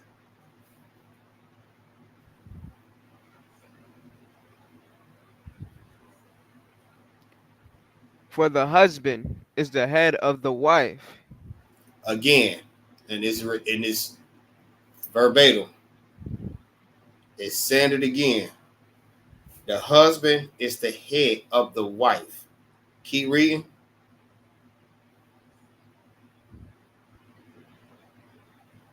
Even as Christ is the head of the church. Christ is the head of men. The people, the Israelites. Keep reading. And he is the savior of the body. And he is the savior of the body. He's the one that saves the body. And we submit ourselves unto Christ. Follow the example that Christ set for us. He is the example. He is the savior of the body. Because without him, our body would not exist. Our body would die. We need a strong leader like Christ to raise up brothers. Raise up brothers like Commander General Yohana to continue to raise up the nation of Israel and the ISUPK. They are the saviors of the body. Keep reading.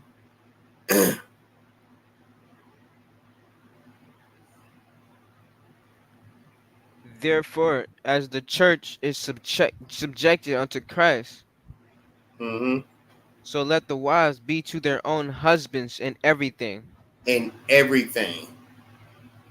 And everything that you do, your husband has authority over everything. You know what I'm saying? That man is my everything.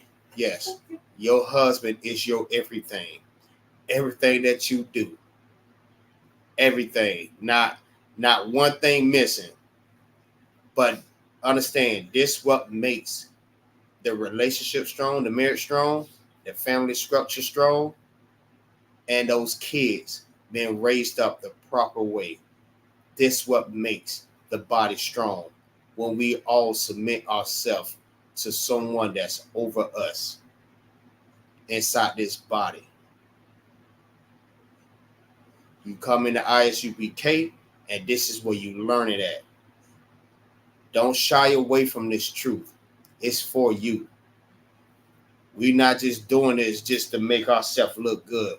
We are here to raise up our people so we can get our nation back, so we can be kings and priests with Christ, so we can be rulers in this world. We have goals, and that is our goals. We don't have the goals to want to, you know what I mean, to run the block. We don't want to be rulers over the block. We don't want to be rulers over the state. We don't want to be rulers over the country. We want to be rulers over this whole entire earth. That means we're going to be set above all nations on this earth, all 17 nations. We're going to be above all of them. We're going to be rulers. That is our goal. Just like the scripture says, when the righteous in rulership, the people rejoice because it's ran righteously. The kingdom is going to be on earth. The kingdom of heaven is going to be on earth. But when the wicked rule, the people mourn. So the heaven that's on earth right now is your oppressor. And our people is mourning right now. Not only is they're unaliving their own people, they unaliving majority of us, all of us, and oppressing us. They go in different countries and bomb other countries, murdering millions of people, murdering millions of our people, murdering their own people. They are freaking animals. They don't care about nobody, not even their own damn self. Our goal is to bring heaven on earth.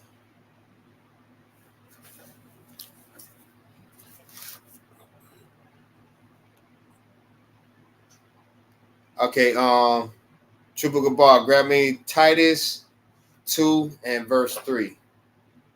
And we're going to end it with that.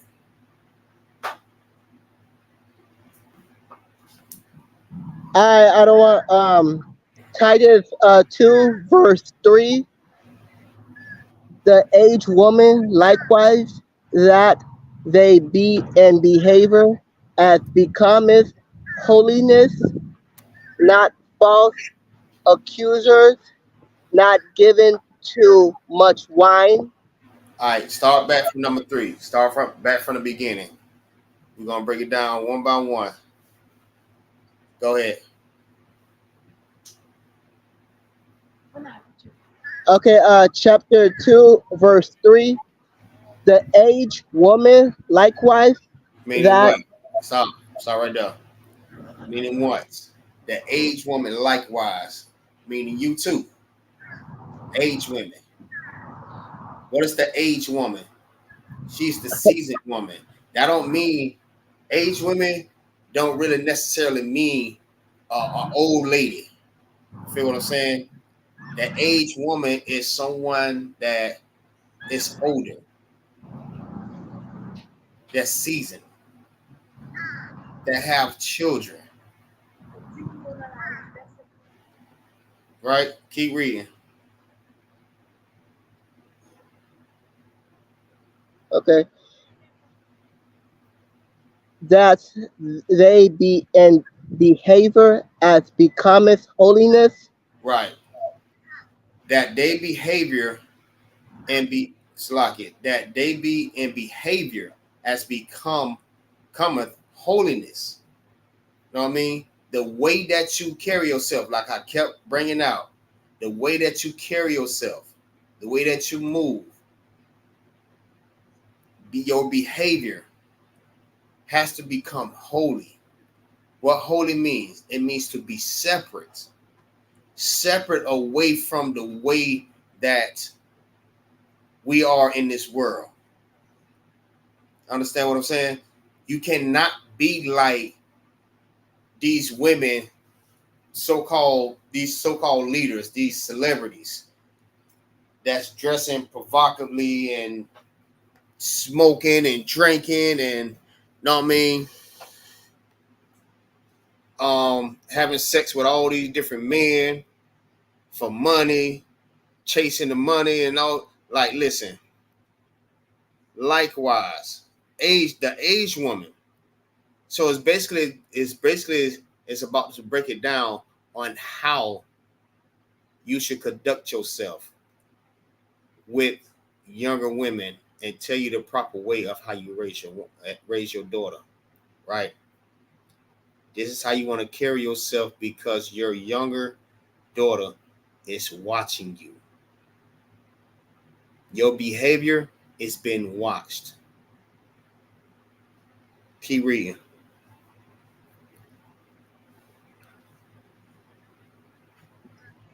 Not false accusers. Not false accusers. Not false accusers. Accusing your sisters, accusing your husband, the men. You know what I mean? Don't be a false accuser. Just lying for no reason. Keep reading. Not giving too much wine. Not giving too much wine. You know what I mean? That can mean it can mean two different things. You know what I mean? Like, don't be a drunkener. Don't be out there drunk off lust, money, pride. Be sober-minded. You have to think straight because you have younger ones that look up to you and need to be raised in the proper way. In order to do that, you have to be sober-minded. You can't always be thinking about trying to get the most money or trying to be the most successful or trying to dress in the most provocative way. Like, you have to be sober-minded. You have to be selfless because it's not just you. You have others that you have to think about, not yourself. Keep reading. Teachers of good things. Teachers of good things. Now, what does that mean? Teachers of good things.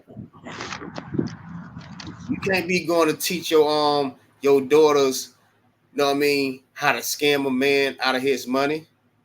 You can't go and teach your daughters on, you know what I mean, how to finesse.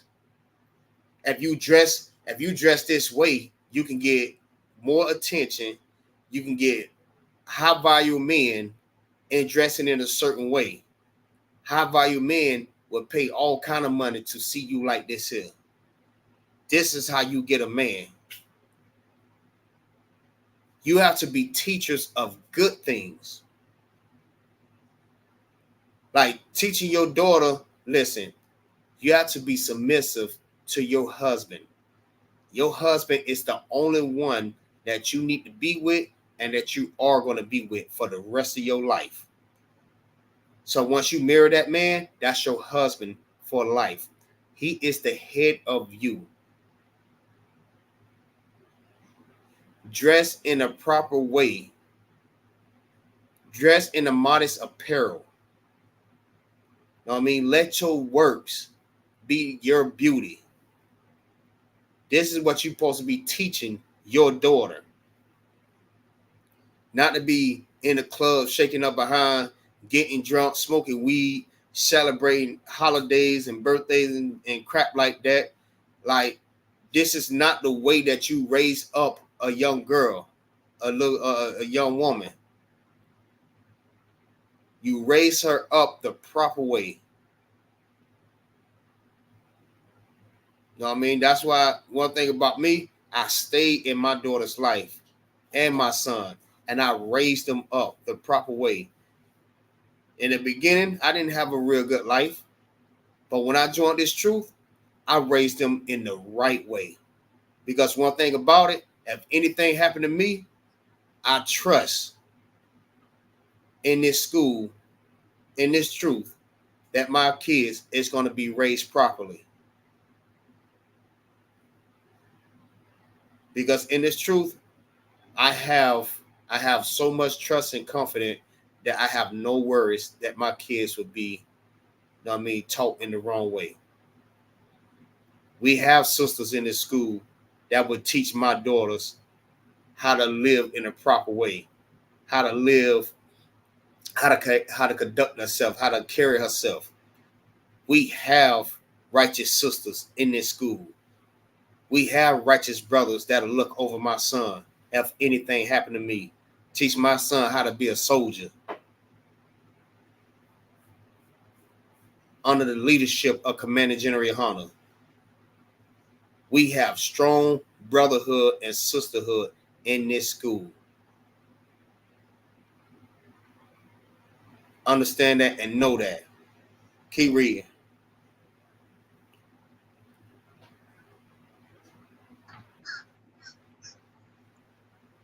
That they may teach the young women to be sober. Right. To teach the young women to be sober-minded. Know what I mean? How to be clear-minded and level-headed. Know what I mean? Think about your family. Raise your family in the proper way. Because when you grow up and you have kids, they're going to be watching you. So this is how you have to raise your daughters and let them know that your kids is going to watch you. You have to set the example. So as they see you submitting to your husband and obeying your husband, and when it's time to speak, you know what I mean, you speak, and when it's time to shut your mouth, you shut your mouth. When they see that, they start getting accustomed to that. But the thing about it, it's righteous. It's what you're supposed to do. And they start raising their daughters up like that. And they start raising their sons up like that. Now we're getting our the way of living back, our culture. We getting it back. But if we continue to live the way that the world want us to live in our oppressor, trying to be like our oppressor, we're going to continue to fail as a nation, as men, as women, and as children. We're going to continue to fail if we continue to follow behind our oppressor and the things of this world. Follow behind the example that Christ set for us. Because Christ taught this same thing. Submit to your husband. Men, love your wives. Teach your wives. You know what I mean? Be willing to give your life for your wives. This is what Christ taught. Keep reading. To love their husband To love their your husband. Start right there. To love your husband, not to hate your husband. Not every time you have a disagreement, or you want to run out the door and go to Katrina house, and y'all over there drinking and you know what I mean, conversating about, you know what I mean, your situation, gossiping, her telling you, oh girl, you need to leave him, you need to leave him. Listen, learn how to love your husband. You have to realize sometimes you have to shut your damn mouth. If y'all get mad at each other, you get mad at him, fine. Don't leave the house. Just take your ass in the other room, lay your ass down somewhere. When you stop being mad, then y'all come back together. Feel what I'm saying? And y'all talk. We know a lot of things y'all not going to disagree. I mean, y'all not going to agree with. But this is what comes with being the authority. Your head. We have to teach y'all, whether y'all like it or not. We don't like when y'all be fussing and fighting and doing all this. You know what I mean? Like, a lot of us can't take that. But we have to do it in order to grow and to build. When we start learning each other, learning how to communicate, and learning how to be a family, that's when the walls and that house become stronger. We making the body stronger by following the example, by following the law, statutes, and commandments, by coming out of this world and stop listening to these damn Christian pastors that's not teaching you a goddamn thing about how to live your life like an Israelite. Keep reading.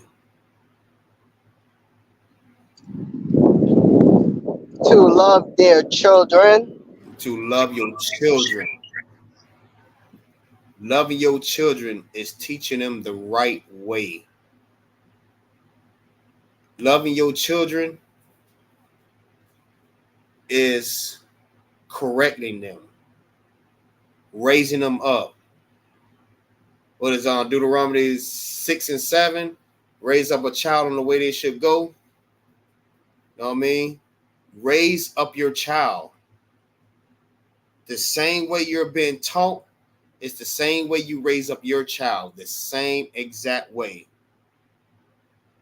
That's why it says, verse 3 says, aged women likewise, that they be in behavior as become holiness, not false accusers, not given to much wine, teachers of good things.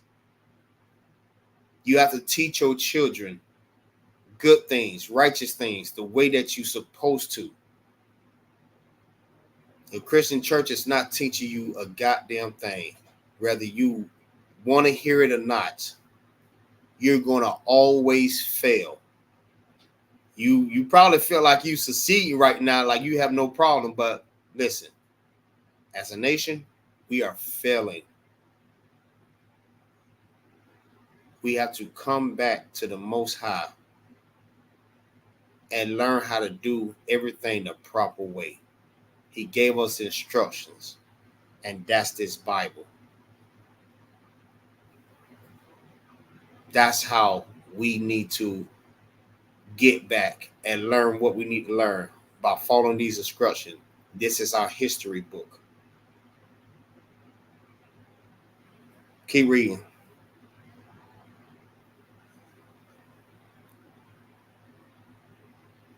To be discreet, chaste, keepers at the home, good, obedient to their own husbands, that the word of God be not blasphemized. Right. Trooper Quan, look up the word discreet. Trooper Gabar, look up the word chasten. Chaste.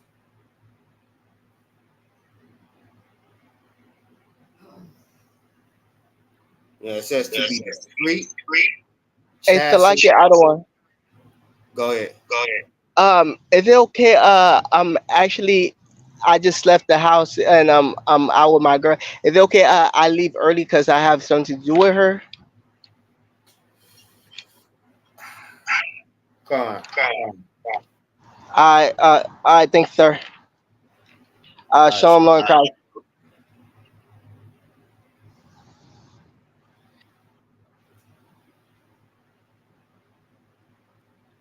All right. I'm gonna just look up the word discreet. It's like you said, I Super already got cool. that word up. You got it? Go ahead. What it says. Oxford Dictionary. Discrete. Individually separate and distinct.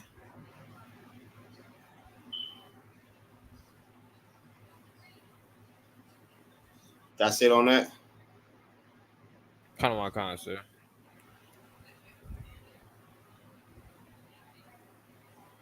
Discreet. Careful or circumspect in one's speech or action, especially in order to avoid causing offense or to gain advantage. Being discreet, being careful. Have to be discreet. It's like someone that's like, okay,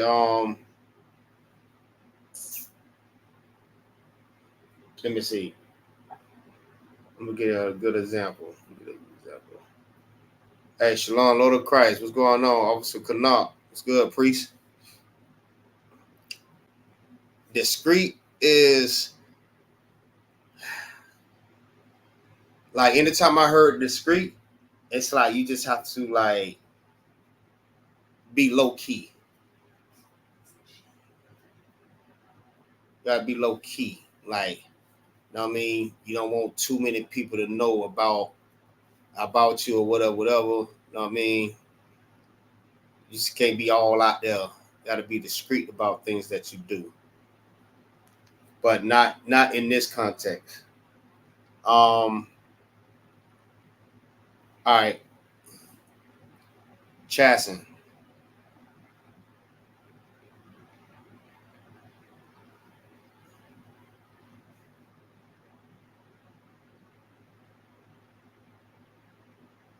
Now, okay, so when I hear now chasten, when I understood chasten, it's like um someone that's keeping they self, how to say it,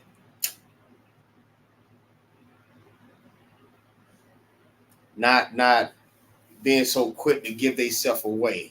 You know what I mean? Let me see. Abstaining from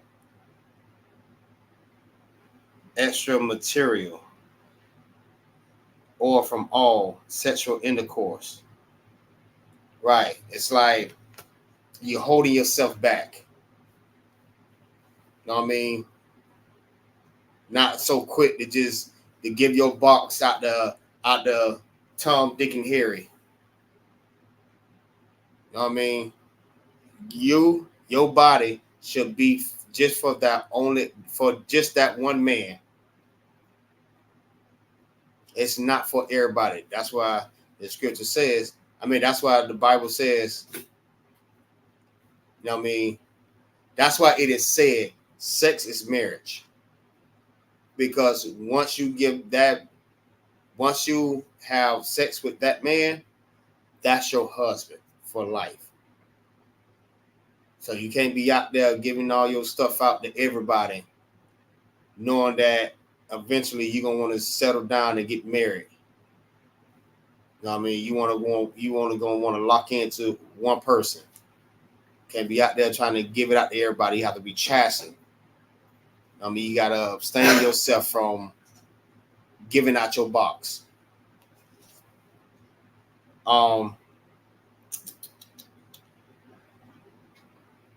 You was reading that Titus 2:3, or that was Trooper Gabar. It's like you said, I was super Gabar. All right. You got that for him?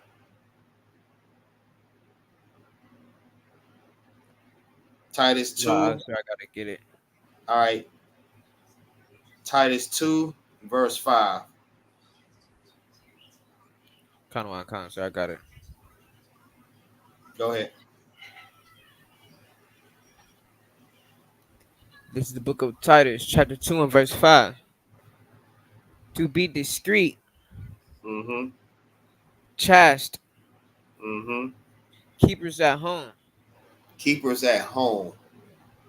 Feel what I'm saying? Don't be out there trying to party, go hang out with the girls. You know what I mean? Doing hot girl summer, knowing you have a husband at home, husband and kids, and you out there shaking your behind, wearing little dresses and booty shorts and tights, showing all your print and stuff like that, all your cleavage. You know what I mean? Be keepers at home. You know what I mean? What they call them, housewives. Be a housewife. If you gonna go out with sisters that are housewives. Don't go out with more single women that that's out there trying to get buck wild. They want you to get buck wild too. Feel what I'm saying? Be keepers at home. Feel me? Like, don't be a homebody. Be the type of woman that, you know what I mean, you want to keep up with your house. Like, you just so happy to be home and not in the streets. Always want to be a damn alley cat. Be a keeper at home. Build up your house. You know what I mean? That's your duty. That's your opportunity to, you know what I mean, fix up the house as pretty as you want it to, decorate it, you know what I mean, arrange stuff. That's your place. That's your role. You know what I mean, do your thing. Keep reading.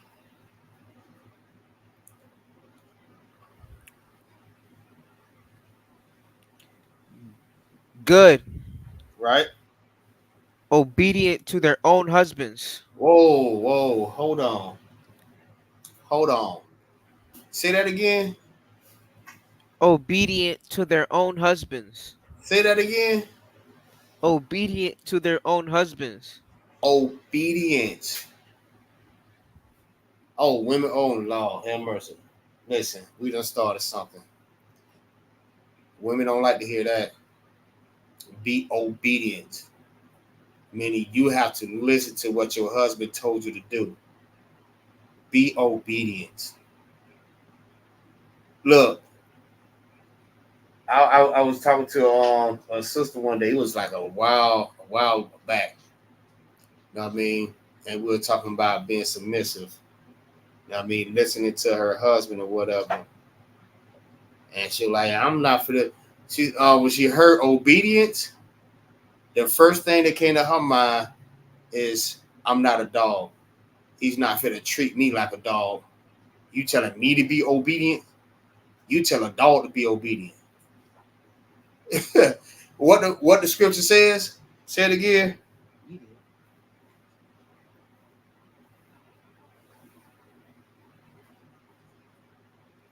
Go ahead.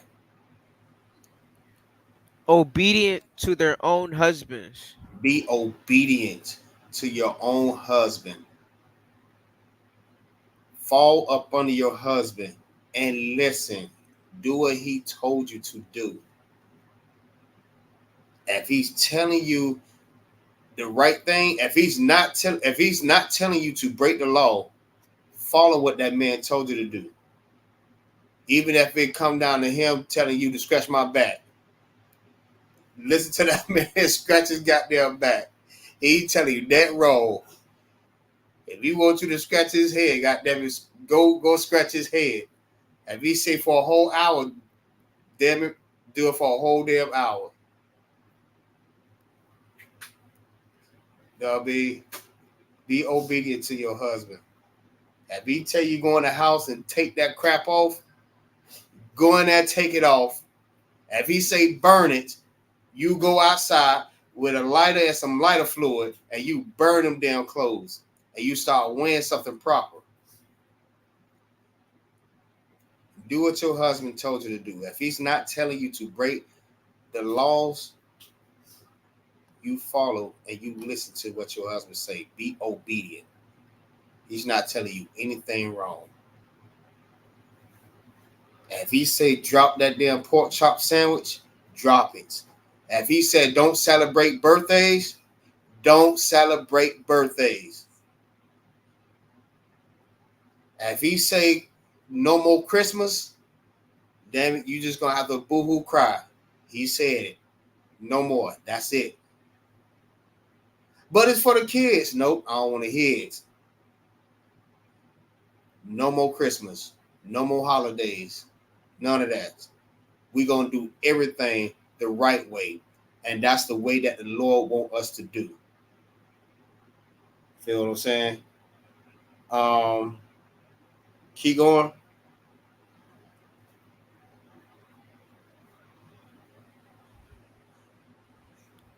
That the word of God be not blasphemous.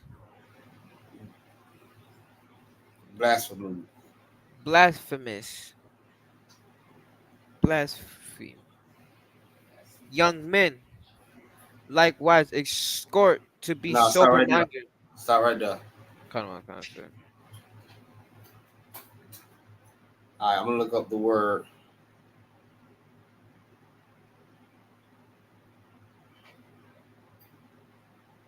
Right.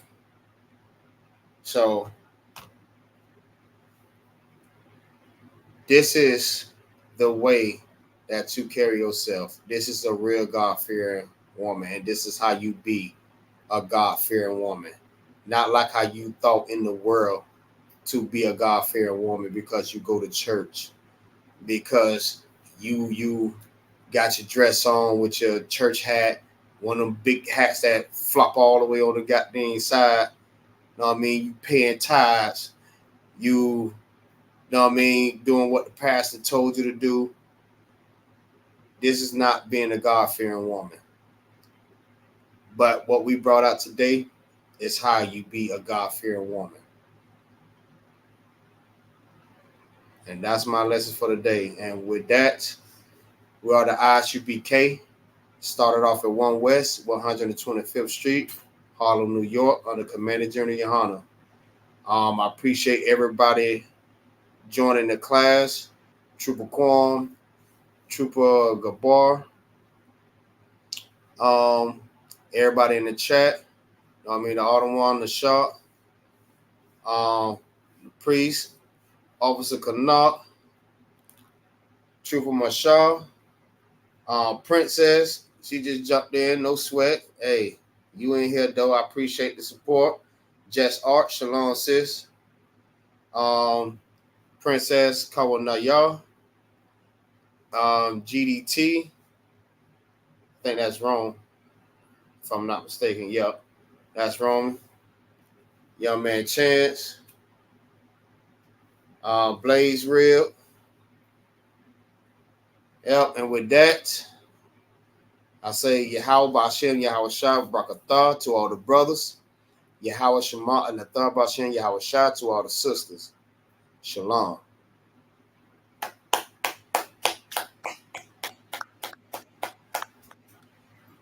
Shalom, sir. Shalom.